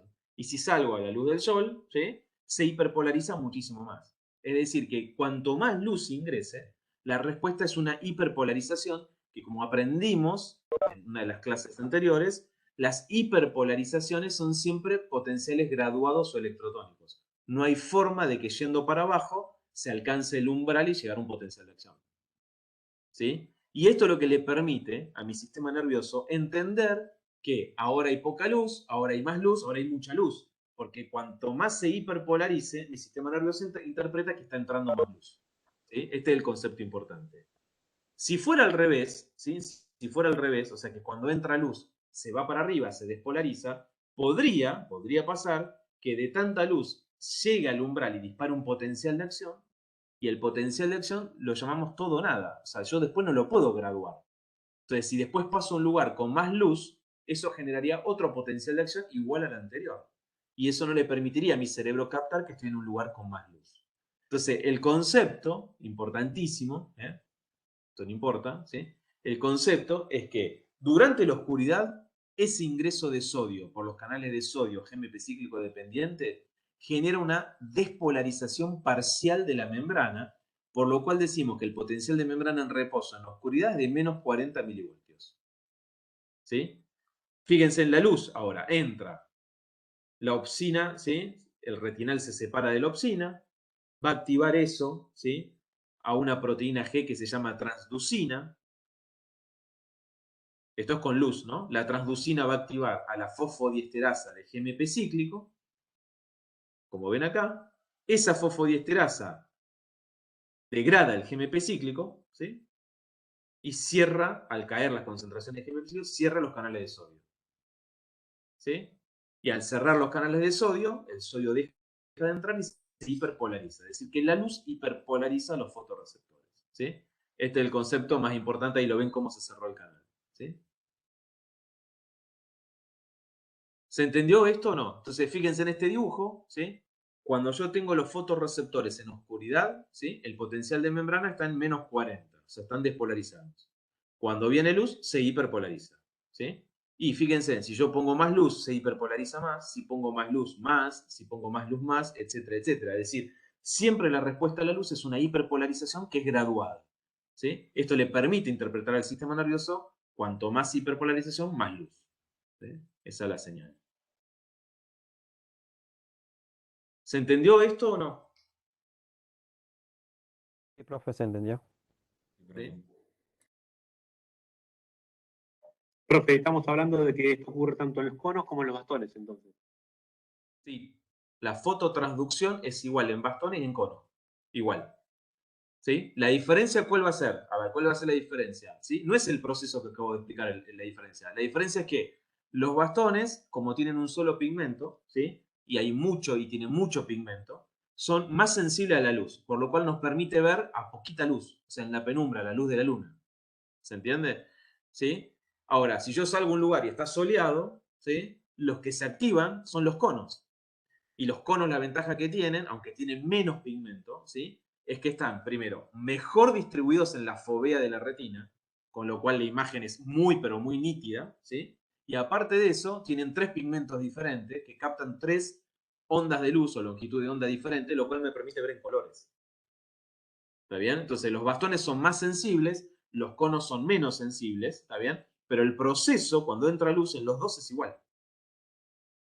¿Sí? Los dos en oscuridad están despolarizados, cuando hay luz se hiperpolariza. ¿Quedó claro o no? Sí, sí. Sí, profe. Sí, profe.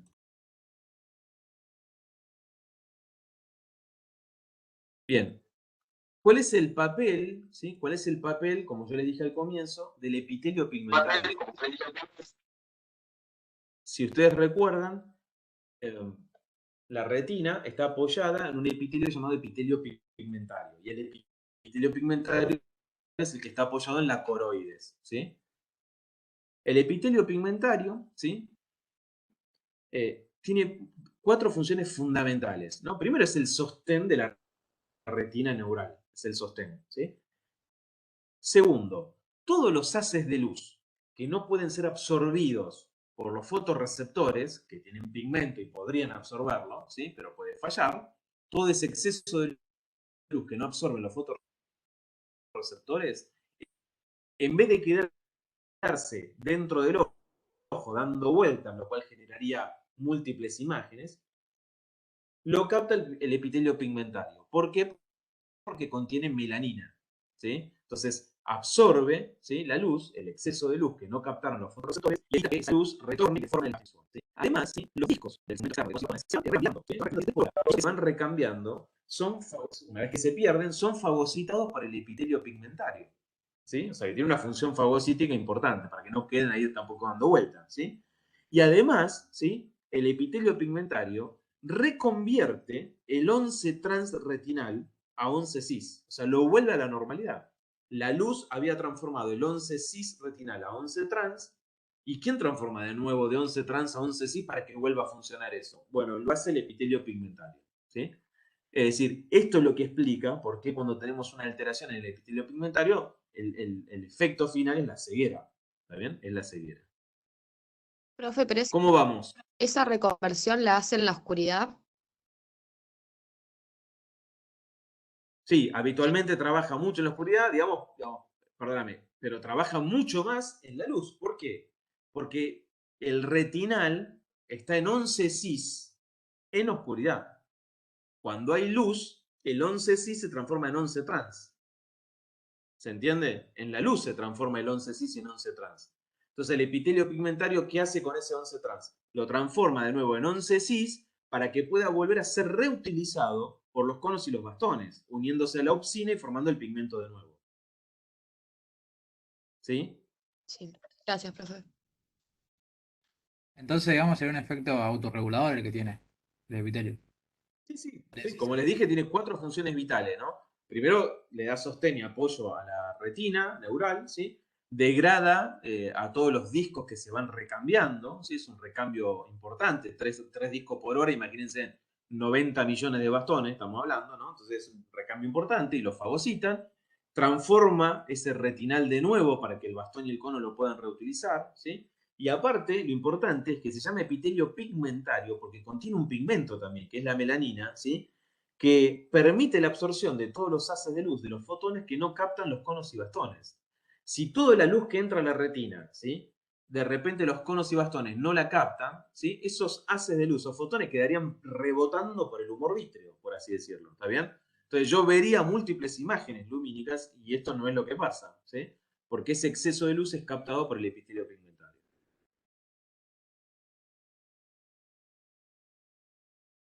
¿Sí? ¿Se entendió o no? Gracias. profe.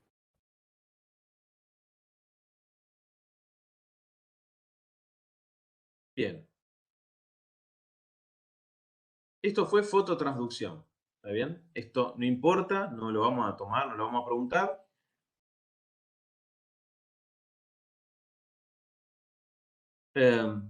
Les quiero mostrar, ¿sí?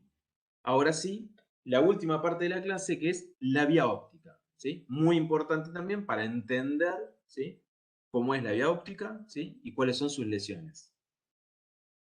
Yo les comenté, ¿sí?, que el nervio óptico, que sale de la papila, que ustedes están viendo acá, ¿sí?, son los axones de las células ganglionares de la retina, ¿sí?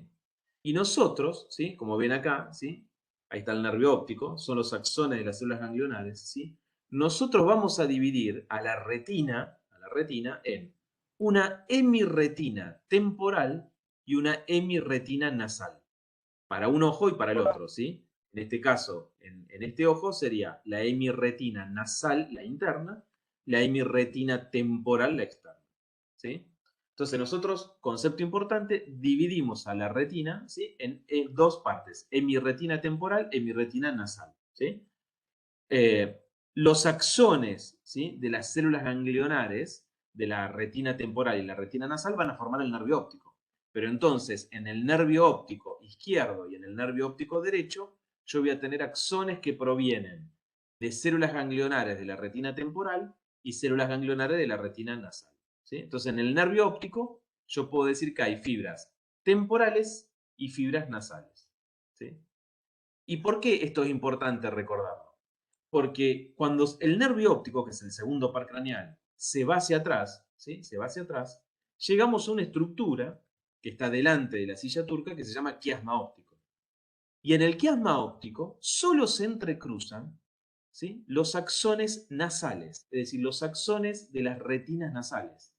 La retina nasal del ojo izquierdo se va a hacer derecha y la retina nasal del ojo derecho se va a la izquierda. Pero de la retina temporal siguen del mismo lado, no se cruzan, ¿sí? Entonces, el quiasma óptico es el entrecruzamiento, ¿sí?, de las fibras de las retinas nasales, ¿sí? Es el entrecruzamiento de las fibras de las retinas nasales. Una vez que nos vamos para atrás ahora del quiasma óptico, ¿sí?, ¿cómo continúa la vía óptica? Bueno, esto que ven atrás, ya, digamos, ya cuando pasamos el quiasma óptico hacia atrás, se llama cintilla óptica, ¿sí? Cintilla óptica, ¿sí? También en algún lugar lo pueden llamar tracto óptico, ¿sí? Es lo mismo, ¿sí? Cintilla óptica o tracto óptico. ¿Y a dónde terminan todos esos axones? ¿Sí? Terminan, ¿sí?, en un núcleo del tálamo que se llama cuerpo geniculado lateral o externo del tálamo, ¿sí? Cuerpo geniculado lateral o externo del tálamo, ¿sí? Ahí hacen sinapsis todos esos axones con las neuronas, cuerpos de neuronas que están en ese núcleo llamado cuerpo geniculado lateral o externo del tálamo, ¿sí? Y a partir de ahí, los axones de esas neuronas del tálamo, ¿sí?, fíjense que se van para atrás, se abren, se dispersan, formando esta estructura que se llaman radiaciones ópticas, ¿sí?, radiaciones ópticas, que van a terminar, ¿sí?, en el lóbulo occipital, ¿sí?, en el área visual primaria, ¿sí?, en la corteza visual primaria, que está a ambos lados de la cisura calcarina. Si ustedes recuerdan, la cisura calcarina es una de las 3 cisuras que tiene la cara interna del cerebro, ¿sí? Entonces, ahí, a ambos lados de la cisura calcarina, se encuentra la corteza visual primaria, ¿sí?, que es donde llegan los axones de la vía óptica. Les muestro en este dibujo. Acá está el nervio óptico, adelante, ¿sí?, que dijimos son los axones de las células ganglionares de la retina, ¿sí? Acá sí hay potenciales de acción, porque las células ganglionares sí tienen potencial de acción en estos axones. Esos axones los podíamos dividir, ¿sí?, en los que provienen de la retina temporal y los que provienen de la retina nasal. Esto, cuando se va por atrás, se va a cruzar en el quiasma óptico solo las fibras nasales y van a terminar todas en el núcleo geniculado lateral o externo del tálamo. Y de ahí se continúa, ¿sí?, se continúa como radiaciones ópticas hasta alcanzar la corteza visual primaria en el lóbulo occipital a ambos lados de la cisura calcarina.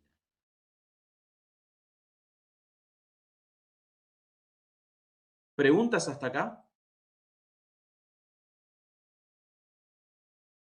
O sea que si nos preguntan, ¿dónde nace la vía óptica? ¿Qué es lo que voy a contestar? En la retina. La retina. Bien, ¿en qué parte de la retina nace la vía óptica? Específicamente. ¿No son los Fovea. axones de las células ganglionares? Sí, no en la fovea, ¿sí? En los axones de las células ganglionares de la retina, ¿sí? Eso es lo que forma el nervio óptico, el segundo par, ¿sí? Recuerden que células ganglionares hay en toda la retina, ¿sí? En el único lugar donde no hay células ganglionares es en la fovea, porque en la fovea lo único que había era fotorreceptores, conos. ¿Se entiende? Pero los conos, una vez que hacen el proceso de transducción, esa información se la pasan a las bipolares a las ganglionares, y los axones de las ganglionares son los que forman el nervio óptico y que salen del disco óptico papila. ¿Sí? Las células ganglionares de la retina son las únicas neuronas de la retina que tienen potencial de acción. ¿Sí? Son las únicas neuronas de la retina que tienen potencial de acción. Todas las demás no, son potenciales graduados o electrotónicos, ¿sí? Entonces, la vía óptica comienza con el nervio óptico, ¿sí? Y el nervio óptico son los de las células ganglionares de la retina. ¿Quedó claro esto o no? ¿Sí? Ahora, ¿Le puedo hacer una consulta? sí, te escucho, dale. ¿Podría decir dónde están, podría repetir dónde están las sinapsis en la vía óptica? Sí, ahí lo digo de nuevo. Ahí lo digo de nuevo. Entonces, los axones del nervio óptico derecho, ¿sí? Los axones del nervio óptico derecho, o sea, del ojo derecho, ¿sí? Están formados por axones que vienen de la retina nasal y de la retina temporal. ¿Están de acuerdo o no? Y el nervio óptico izquierdo, ¿sí? Está formado por axones que vienen de la retina nasal izquierda y por axones que vienen de la retina temporal izquierda, ¿sí? Todo ese nervio óptico derecho e izquierdo, cuando se va para atrás, ¿sí? Llegan a una estructura que se llama quiasma óptico. ¿Y qué es lo que se cruza en el quiasma óptico? Las nasales. Las fibras Las nasales. nasales. Fibras nasales. Exacto, las que venían por adentro, las fibras de la retina nasal. Las temporales continúan por el mismo lado, o sea, la retina temporal derecha sigue por el lado derecho, la retina temporal izquierda sigue por el lado izquierdo. ¿Está bien? Lo único que se cruzó en el quiasma óptico son las retinas nasales. ¿Sí? ¿Quedó claro esto o no? Por eso nosotros decimos que solo hay dos pares craneales que se cruzan. El cuarto, ¿se acuerdan? Que se cruza completo, y el segundo parcial, el segundo par, perdón, que se cruza parcialmente, porque se cruza solo la retina nasal. Bien, una vez que pasamos el quiasma óptico, ¿sí? Y seguimos para atrás, ¿cómo se llama la vía óptica? Cintilla óptica. ¿No? Cintilla óptica. Cintilla óptica o tracto óptico. Perfecto. ¿Y todos esos axones dónde terminan? Al tálamo. En el Por cuerpo las- En el geniculado tálamo. externo. Exactamente. El Lateral, cuerpo externo, geniculado, interno. lateral o externo del tálamo. A partir de ahí, la vía óptica, ¿cómo se llama? Radiaciones ópticas. Radiaciones ópticas porque se irradian, ¿sí? Se irradian. ¿Por qué se irradian? Porque si yo del tálamo quisiera seguir para atrás, ¿sí?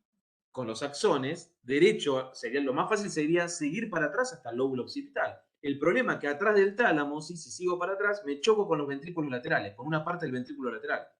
Entonces no puedo. Entonces, ¿qué hacen los axones? Se abren, se van para afuera, formando esas radiaciones para esquivar esa estructura. ¿Sí? Y una vez que le esquivan esas radiaciones, se van para adentro de nuevo, porque tienen que llegar a la cara interna, ¿sí? Que es donde está la cisura calcarina, que es donde está el área visual primaria. ¿Sí? ¿Quedó claro? A medida que va, o sea, que se va transformando las radiaciones ópticas, también es cuando se va dando vuelta la imagen, ¿no? Sí, sí. Ahora lo explico. Paciencia. Ahora lo explico. Perdón. Está muy bien, está muy bien. ¿Hasta acá se entendió esto o no? Sí. ¿Sí? O sea que tengo nervio óptico, quiasma óptico, cintilla óptica, tálamo, corteza visual primaria. ¿Está bien? Ese sería el pasaje. ¿Sí? Bien. Esto que están viendo acá, ¿sí? Sería lo siguiente. Si ven mi puntero, esto es ojo derecho y esto es ojo izquierdo. ¿Todo lo ven eso? Right y left. Sí, sí. Bien. Resulta que el globo ocular es una circunferencia, obviamente, ¿sí? Y acá tienen en el ojo derecho, marcado en verde la retina nasal y en azul la retina, perdón, en verde la retina temporal y en azul la retina nasal, ¿sí? La retina nasal del ojo derecho, ¿sí? Pero claro, todas las imágenes, ¿sí?, que vienen del hemicampo, ¿sí?, del hemicampo visual nasal derecho, impactan en la retina temporal. Y todas las imágenes que proceden del campo visual temporal derecho impactan en la retina nasal. ¿Sí? Esto es por la forma que tiene el globo ocular. ¿Se entiende? O sea, esta parte de la retina no puede ver lo que está a la derecha, ve lo que tiene enfrente. Y lo que tiene enfrente es el campo que ustedes ven acá sombreado en verde. ¿Sí? Entonces, el campo visual, es decir, lo que ve la persona, ¿sí?, el campo visual también lo divido en un campo visual temporal y en un campo visual nasal. Acá sería el campo visual temporal derecho está pintado de celeste y el campo nasal está pintado de verde. Entonces, el campo nasal lo ve la retina temporal y el campo temporal lo ve la retina nasal. Del otro ojo es lo mismo. ¿Sí? El campo temporal lo ve la retina nasal y el campo nasal lo ve la retina temporal. ¿Lo entienden esto o no? Sí, profe. Profe, pero ¿por qué se da así?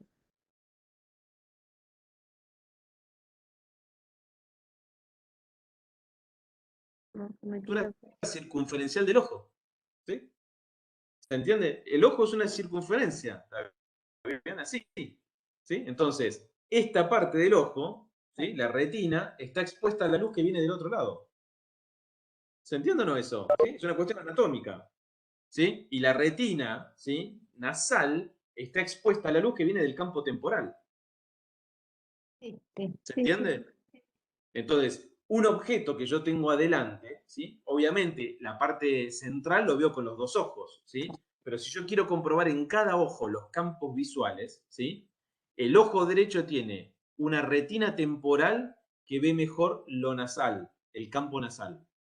¿Sí? Recuerden que campo visual es lo que veo, ¿sí?, lo que estoy viendo delante de mí, ¿sí?, delante mío, perdón. Entonces, la retina temporal ve el campo nasal y la retina nasal ve el campo temporal, es cruzado. ¿Sí?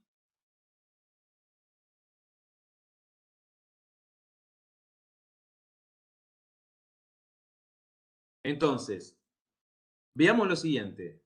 Este ojo derecho, el ojo derecho tiene retina nasal, que está pintado en azul. Y acá el ojo izquierdo tiene una retina nasal que está pintada en verde, para ayudarnos a entenderlo. ¿Qué pasaba con los axones de las retinas nasales atrás? Se cruzaban. Se cruzaban. Claro, claro. Acá está el quiasma óptico. Fíjense que en el quiasma óptico solo se cruza lo verde del ojo izquierdo, o sea, la retina nasal, que se va para el lado derecho, y la retina nasal del ojo derecho, que está en azul, se va para el otro lado. Entonces, lo temporal sigue por el mismo lado, ¿sí? Las retinas temporales siguen por el mismo lado, ¿sí?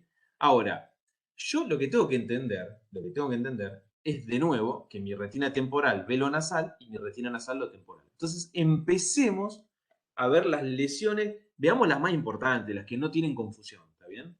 Fíjense el número 2 en este dibujo. El número 2 está provocando un corte, una sección, ¿sí?, en el nervio óptico izquierdo. ¿Sí? Cortó todo el nervio óptico izquierdo. Por lo tanto, ¿qué fibras estoy dañando? Pregunta para ustedes. Las nasales y Serían las temporales. fibras de la Las dos retina. retinas, ambas. Claro, estoy dañando las nasales y temporales del mismo ojo, ¿sí? Porque todavía no llegué al quiasma, todavía no se cruzó nada. Entonces, al yo lesionar el nervio óptico izquierdo, estoy lesionando las fibras de la retina nasal y la retina temporal. Por lo tanto, el paciente no ve nada de ese ojo, que es lo que ustedes tienen sombreado en gris con el número 2 a la izquierda. ¿Sí? Eso que está ahí marcado, esos círculos de un lado y del otro, es el campo visual. Me va a decir lo que ve o no ve el paciente, no mi retina. ¿Sí? Está indicando el campo visual. Entonces, si yo lesiono el nervio óptico izquierdo, el paciente tiene una anopsia izquierda, ¿sí?, o amaurosis izquierda. No ve el campo izquierdo, ¿sí? No ve nada. Pero del ojo derecho ve normal. ¿Sí? Ve perfectamente bien porque no tiene nada lesionado. Ahora, vamos para atrás. Lesionemos así como se ve acá el quiasma óptico, ¿sí? Que es el número 3. Si yo lesiono el quiasma óptico, ¿qué fibras estoy dañando? Nasales. Las nasales. ¿De qué ojo? De los dos. Ambos ojos. Exacto, de los dos ojos. De los dos ojos. Y la fibra, la retina nasal del ojo derecho, ¿qué campo visual ve normalmente? El temporal. El campo visual temporal. El campo Exacto, temporal. por eso si me voy a la derecha, ¿sí? En el campo visual, lo nasal se ve bien, pero lo temporal está en gris. Es decir, el paciente no ve el campo temporal derecho. ¿Por qué no ve el campo temporal derecho? Porque el campo temporal derecho normalmente es una información que la lleva la retina nasal del ojo derecho. Y acá acabo de dañar la retina nasal, o las fibras que vienen de ahí. Y como daño las fibras que vienen de la retina nasal izquierda, y esa retina nasal lo que ve normalmente es el campo temporal, en el ojo izquierdo, si me voy al número 3, tampoco veo el campo temporal.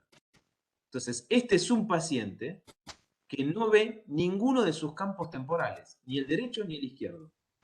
Y a esto se lo llama hemianopsia bitemporal. ¿Sí? Hemianopsia bitemporal, que es sinónimo de lesión del quiasma óptico, o sea, de las retinas nasales. ¿Esta era la que le decían visión en túnel, así, o no? No, ahora te explico eso después. No. Esto no ves tus campos temporales. Profe, Sí. ¿podrías repetir el nombre? Sí. La lesión del quiasma óptico, al dañar las fibras nasales, el paciente lo que no ve son los campos temporales del ojo derecho y el campo temporal del ojo izquierdo. A eso se lo llama hemianopsia, o sea, no ve la mitad de un campo. Bitemporal, porque lo que no ve son los campos temporales. Fíjense que las lesiones se nombran, ¿sí? Se nominan por lo que no ve el paciente, no por dónde tengo lesionado yo la vía óptica. Porque yo acá lesioné las retinas nasales, o sea, en el quiasma óptico lo que lesioné son los axones de las nasales. Pero el paciente al lesionar las retinas nasales no ve los campos temporales. Entonces yo el nombre a la lesión lo doy por lo que el paciente no ve, ¿sí? Y en este caso no ve los campos temporales. Entonces se llama hemianopsia bitemporal. Ahora, me voy para atrás, al número 4, ¿sí? En el número 4, ¿qué acabo de dañar? ¿Cómo se llama esta parte de la vía óptica? Cintilla. Cintilla La óptica. cintilla izquierda. Bien, cintilla óptica o tracto óptico izquierdo. ¿Sí? Izquierdo, ¿sí? Cintilla óptica o tracto óptico izquierdo. Y esa cintilla óptica está formada por axones que vienen ¿de dónde? De Las fibras de las fibras nasales y temporales. temporales izquierda y nasales derecha. Muy bien, tiene este axón que ven acá, que viene de la retina temporal izquierda, del mismo lado, que nunca se cruza lo temporal, y fibras nasales que se cruzaron, porque son fibras nasales del ojo derecho. ¿Sí? Entonces, la cintilla óptica izquierda tiene las fibras nasales del ojo derecho y las fibras temporales del ojo izquierdo. Por lo tanto, si yo daño acá, ¿sí? En el número 4, el paciente, por un lado, le corté las fibras que vienen de la retina temporal izquierda, y esa retina temporal, ¿qué campo visual ve? Nasal. El nasal izquierdo. Por eso, si miran en el número 4, lo que está pintado de gris es el campo visual nasal, el interno, ¿sí? Eso es lo que no ve el paciente. Y como yo dañé la retina nasal del ojo derecho, la retina nasal, ¿qué campo ve en el paciente? Temporal. Bien, el temporal. Entonces, si me voy al dibujo número 4, pero en el ojo derecho, ustedes ven que lo que está sombreado, lo que no ve el paciente, es su campo temporal. ¿Sí? Su campo temporal. Entonces, las lesiones de la cintilla óptica dan lo que se llaman hemianopsias homónimas, ¿sí? Hemianopsias homónimas, ¿sí? ¿Por qué se llaman homónimas? Porque si yo el dibujo de la figura 4, el izquierdo, lo pongo arriba del derecho, coinciden. Lo que no ve es el mismo lugar, ¿está bien? Pero nosotros sabemos, ¿sí? que lo que no ve son campos contralaterales, o sea, no ve el campo nasal izquierdo y no ve el campo temporal derecho. ¿Sí? Y eso tiene que ver porque crucé las fibras de la retina nasal del ojo derecho y las fibras de la retina temporal del ojo izquierdo. ¿Sí? ¿Quedó claro esto o no? Sí. Sí, profe. Sí, A profe. eso se lo llama hemianopsia homónima. Hemianopsia homónima, ¿sí? Digamos. Ahora, hacia atrás, el número 5, el número 6, ¿sí? Claro, ¿ahí qué estoy dañando ahora? ¿Qué parte de la vía óptica estoy dañando? Las radiaciones. El 5 es la fibra izquierda temporal. Sí, perfecto, pero todo esto se llama radiación óptica, ¿sí o no? Ah, Sí. Bueno, ¿y qué pasaba en las radiaciones ópticas? Fíjense que lo más fácil hubiese sido que los axones se vayan para atrás directamente, y no se fueron para atrás, sino que empiezan a abrirse formando las radiaciones ópticas. Y en la medida que se abren, ¿sí? Las radiaciones van también rotando, ¿sí? Van rotando, ¿sí? Entonces, por lo general, todo lo que venía por afuera de axones queda finalmente en el lado interno. Todo lo que venía por adentro va a quedar después en el lado externo. Todo lo que venía arriba va a terminar abajo y lo que venía de abajo viene de arriba. Por eso que la imagen se nos da vuelta de nuevo, ¿sí? Cuando llega a la corteza del cerebro, ¿sí? Esa imagen que yo veía invertida en la retina termina viéndose normal, digamos, en mi corteza visual primaria, ¿sí? Entonces, más allá de esto, porque acá esto es un papel, digamos, ¿no? O sea, está bidimensional. Yo esto tendría que verlo tridimensional para ver esa rotación, ¿sí? Más allá de esto, lo que quiero que vean es que las lesiones en las radiaciones ópticas suelen ser parciales. ¿Por qué? Porque justamente están tan irradiadas, es tan grande la vía óptica acá en este lugar final, que en general no se dañan por completo. Si se dañan por completo, no hay, la lesión sería la misma que en 4, no cambiaría, ¿está bien? Pero acá se dañan parcialmente. Entonces, como se dañan parcialmente, ¿sí? El paciente lo que no ve son cuadrantes de su campo. Por eso esas lesiones en 5 o en 6 se las llama cuadrantopsias, ¿sí? El paciente no ve pequeños cuadrantes de su campo temporal, ¿sí? Ahora, por supuesto que si está dañada toda completamente, volvemos a insistir, sería lo mismo que el daño en 4, ¿sí? En 4. Y al final de todo, ¿sí? En la corteza visual primaria, se ve en algunos tipos de lesiones lo que se llama una visión en túnel, digamos, ¿sí? O sea, el paciente no ve una partecita nada más, pero el resto lo ve, y ahora lo voy a explicar mejor. Pero quisiera detenerme acá para ver si se entendió lo que acabamos de decir hasta acá. ¿Sí? Sí. ¿Cuál es el error frecuente, digamos, cuando vemos esto? El primer error es no entender, ¿no? Que la circunferencia del globo ocular hace que la retina nasal lo que ve es el campo temporal y que la retina temporal lo que ve es el campo nasal. Entonces eso es lo primero que yo tengo que acordarme, ¿sí? ¿Está bien? Que las retinas nasales ven los campos temporales y las retinas temporales ven los campos nasales, ¿sí? Una vez que entendí eso, después es más fácil, pero tengo que recordar lo segundo, que es que en el quiasma óptico se cruzan las retinas nasales. ¿Sí? Eso lo tengo que recordar, ¿está bien? Entonces, detrás del quiasma óptico, cuando ya me estoy acercando al tálamo, en lo que se llaman cintillas ópticas, cada cintilla óptica trae axones de la retina nasal del otro ojo y axones de la retina temporal del mismo ojo. ¿Sí? Eso es lo que hace que si yo daño la cintilla óptica, no vea un cuadrante de un ojo y un cuadrante del otro ojo. ¿Sí? Porque estoy dañando como si fueran retinas de los dos ojos distintas. ¿Sí? Si daño el quiasma óptico, ¿sí? Solo en el cruce, lo que daño justamente son las retinas nasales de los dos ojos. Por lo tanto, el paciente no ve los campos temporales. Eso se llama hemianopsia bitemporal. ¿Sí? Y si obviamente daño el nervio óptico izquierdo, directamente estoy como cortando toda la retina del ojo izquierdo, entonces voy a tener una anopsia o una ceguera del ojo izquierdo completa. ¿Sí? A partir de atrás, o sea, cuando me voy muy atrás, las radiaciones ópticas, es raro que la lesión sea completa. ¿Sí? Muy raro. ¿Está bien? Puede darse, por supuesto que sí, pero es más raro. Entonces, en general, las lesiones en las radiaciones ópticas se suelen manifestar como cuadrantopsias. ¿Sí? El paciente no ve pequeños cuadrantes. Y uno dice, ¿qué cuadrante no ve? ¿El de arriba, el de abajo, el de adentro, el de afuera? Bueno, eso va a depender dónde esté. Porque como yo le dije, en las radiaciones ópticas, los axones que venían así empiezan a doblarse. ¿Se entiende? Empiezan a rotar. Entonces, los axones que venían a nivel inferior se empiezan a hacer superiores, ¿sí? Los superiores inferiores, los internos externos y los externos internos. Entonces, va a depender el momento de la rotación, el cuadrante que yo no vea. Y eso es imposible decirlo con un dibujo. La única forma de detectarlo con una campimetría, ¿sí? En un paciente, en un estudio en un paciente. ¿Se entiende más o menos o no esto?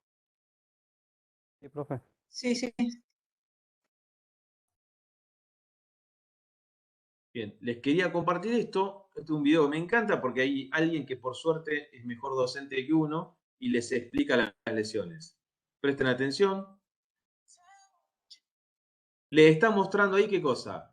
Una persona que tiene un daño en el nervio óptico derecho tiene una ceguera en el ojo derecho. O sea, el paciente es como si estuviera así, no ve nada del ojo derecho. Si un paciente tiene una lesión en el nervio óptico izquierdo, tiene una ceguera del ojo izquierdo. O sea, el paciente estaría así, vería bien con este ojo, pero el ojo izquierdo nada. Lesión del quiasma óptico, ¿sí? Que es donde se cruzan las retinas nasales.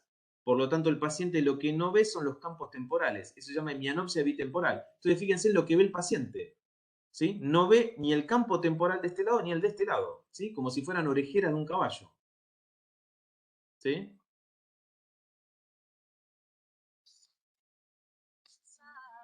Esto después se lo explico, no se preocupen. Y acá tienen, ¿sí?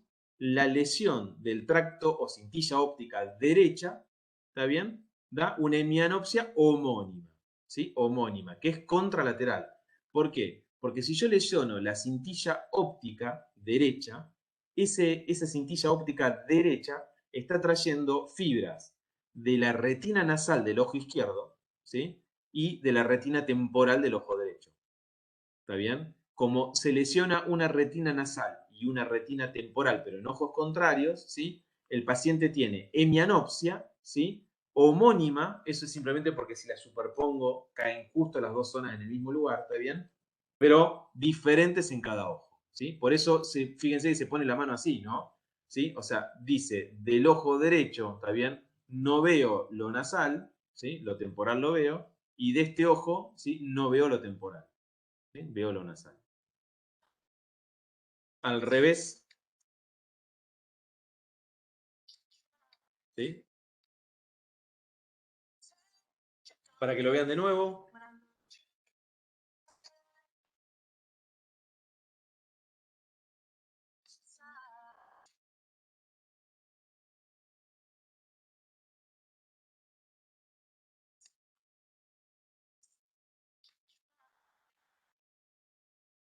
Bien, ¿se entendió eso? Sí, profe. Sí, sí. ¿Sí? Sí. Bien, una última explicación de esto acá atrás, ¿sí? La corteza visual primaria, ¿sí? Es la zona que está, como dije, a ambos lados de la cisura calcarina en la cara interna del lóbulo occipital, ¿sí? Contiene, por supuesto, todas las neuronas, ¿sí? Todas las neuronas que representan a toda la retina, tanto del ojo izquierdo como del ojo derecho, por supuesto, ¿sí? Ahora, lo que hay que entender, ¿sí? Y esto es importante, es ¿qué era? ¿Se acuerdan somatotopía? Que vimos la clase pasada.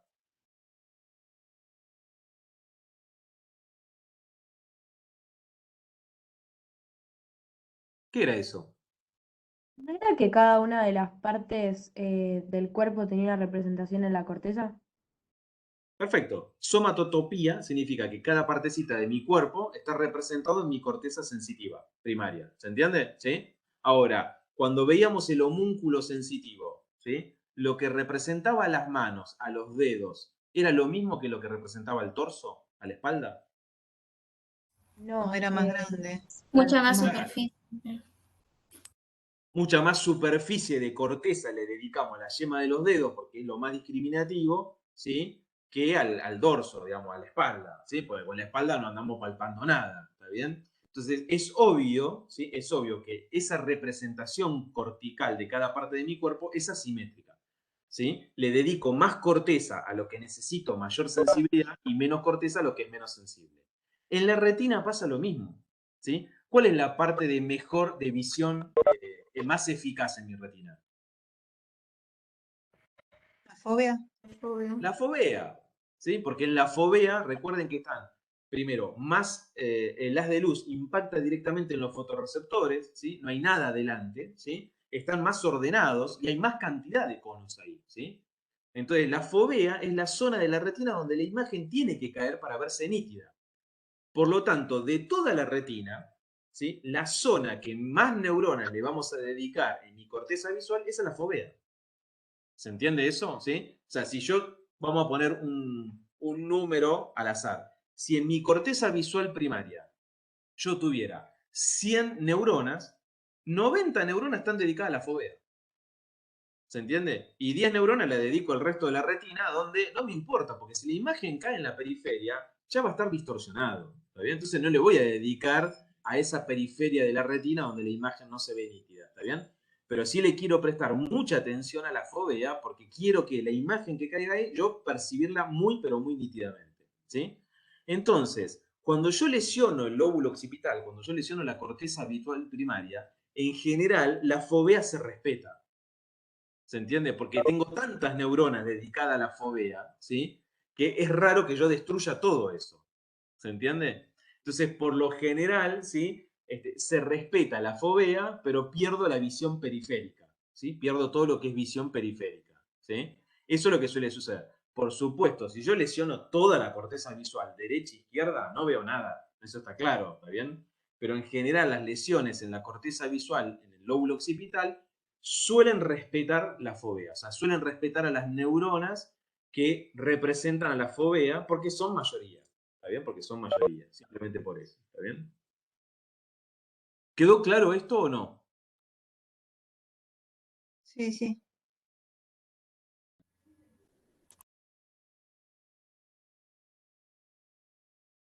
¿Alguna pregunta sobre esto hasta acá? Bueno, para terminar, les muestro simplemente dos cosas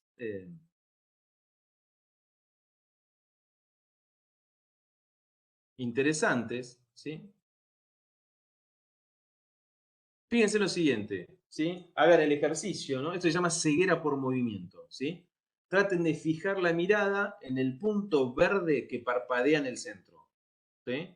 Fijen la vista ahí, solo ahí en ese punto verde central y esperen unos cuantos segundos y van a ver que si fijan la vista ahí, ¿sí?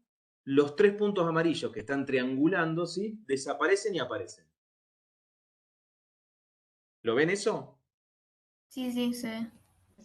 Sí, sí. Bien. Esto es una ilusión óptica, digamos, obviamente, porque los tres puntos están ahí, digamos, nadie los perdió. El problema es que cuando nos concentramos en un punto, ¿sí? Perdemos imagen periférica, ¿está bien? Y esto se llama ceguera por movimiento, ¿sí? Fíjense que cuando nosotros, a propósito, ¿no? Deliberadamente fijamos la vista en algo particular, la visión la concentramos en ese punto, ¿sí? Y por lo tanto, digamos, se desvanece el resto de los puntos. ¿Está bien? Esto es importante. Fíjense en el siguiente. Si miran con atención la cruz, que está ubicada en el centro, después de algún instante van a ver que los puntos rosas se vuelven verdes, ¿sí? Y que incluso desaparecen. ¿Sí? ¿Lo llegan a ver? Sí, sí. Sí se ve, profe. ¿Sí? Bien, esto también es ceguera por movimiento en realidad, ¿está bien? ¿Sí? Nosotros estamos concentrando, ¿sí? Concentrándonos en ese punto, ¿está bien? Y lo que hacemos es perder la atención en los puntos periféricos que empiezan a desaparecer, ¿sí? A cambiar, ¿sí? Y a caer en estructuras que no son parte de nuestra fovea central, ¿sí? Eso es lo que hace que muchas veces estemos sometidos a hay muchísimas ilusiones ópticas. Yo les muestro dos, pero hay 300 tipos de ilusiones ópticas diferentes, ¿está bien? Con lo cual, volvemos de nuevo, ¿no? A lo que empezamos a decir en la primera clase, ¿no? Digo, ojo que nuestro sentido nos engaña. Nosotros vemos cosas que no hay, no vemos cosas, eso también es importante, somos muy limitados, ¿sí? Hay cosas que ven mejor los perros y los elefantes que nosotros, ¿está bien? Así como hay cosas que ven y escuchan mejor los murciélagos que nosotros, ¿está bien? Entonces, encima somos limitados y encima nos engañan muchísimo, ¿está bien?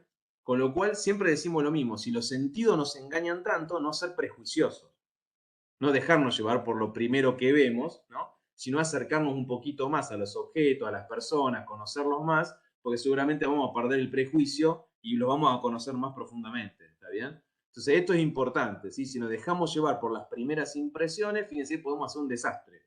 Podemos no ver puntos, podemos ver cosas que se mueven, cosas que desaparecen, ¿no? Cosas que cambian de color, ¿está bien?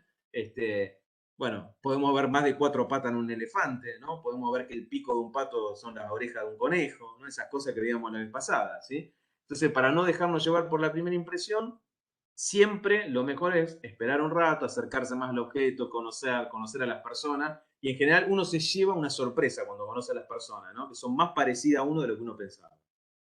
¿Está bien? O sorpresa de la especie humana, digamos, ¿no? Somos todos muy, muy parecidos, ¿está bien? En cualquier lugar del mundo hacemos cosas muy parecidas, ¿sí? Así que bueno, esto es la clase de hoy, ¿sí? Para estudiarla, yo creo que hay que seguir esa analítica, hay que empezar con la parte de lentes, ver la vía óptica después, o sea, ver la retina con la traducción, y después la vía óptica con sus lesiones. Todo lo que está en el medio en los libros, el sistema on, off, no lo vemos, muy complicado de entender, no tiene sentido, no hay lesiones ahí, ¿está bien? No hay lesiones que tengan que ver con eso, entonces me parece que lo que no es clínico, no hay que prestarle atención, ¿sí? ¿Preguntas que quieran hacerme?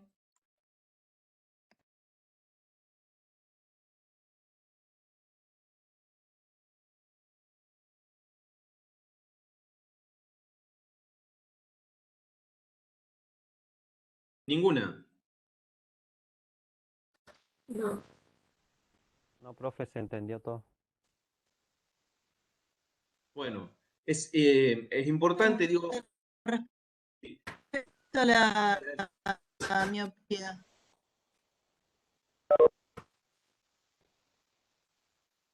No sé si me querés repetir la pregunta, porque no te escuché.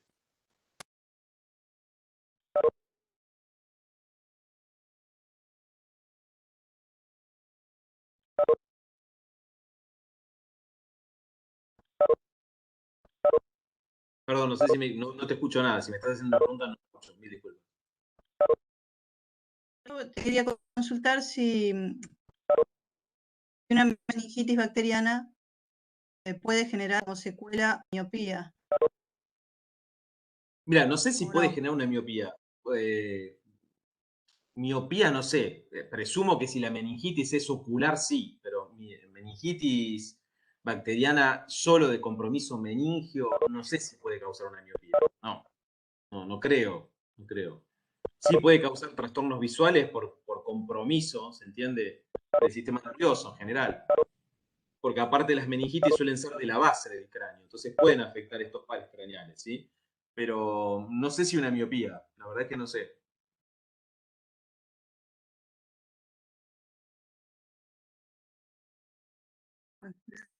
¿Sí? Lo que sí pueden generar es visión doble, ¿sí? Porque las meningitis, insisto, las meningitis suelen afectar pares craneales en la base del cráneo, y en la base del cráneo están discurriendo el 3, el 4 y el 6 también, ¿sí? Entonces, como es el tercero, el cuarto y el sexto son los que generan el movimiento ocular, sí pueden dar parálisis, obviamente, de alguno de los músculos extraoculares y generar visión doble, diplopía, ¿sí? Eso seguro, eso existe, ¿sí?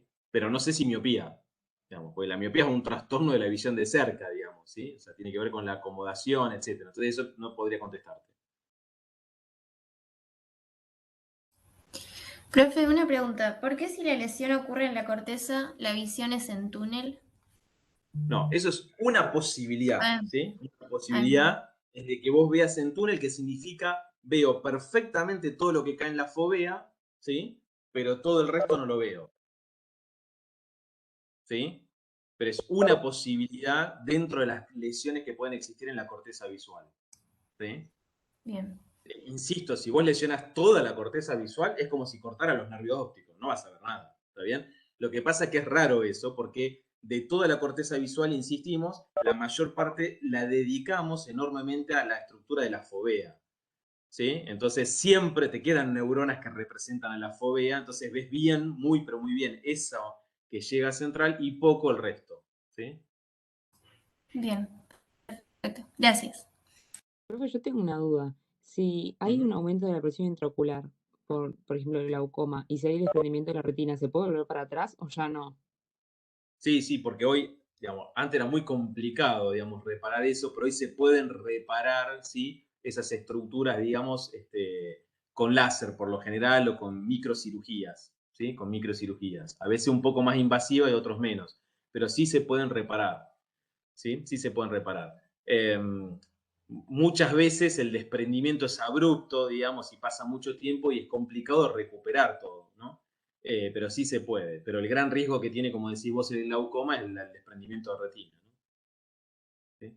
Y la miopía por ese estrechamiento antero-posterior predispone al glaucoma y al desprendimiento de retina, ¿sí? En pacientes susceptibles, ¿no?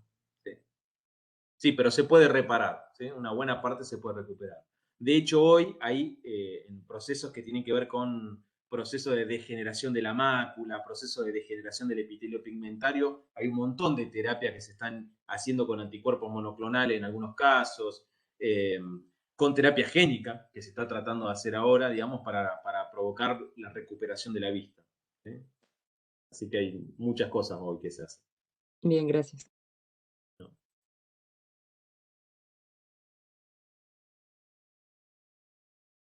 Bueno, si no hay más dudas, nos vemos la semana que viene con audición, ¿sí? En seminario. ¿Sí? Dale, profe. Ah, profe. Un Buenas abrazo. noches. Que descansen. Gracias. Gracias. Profe, gracias.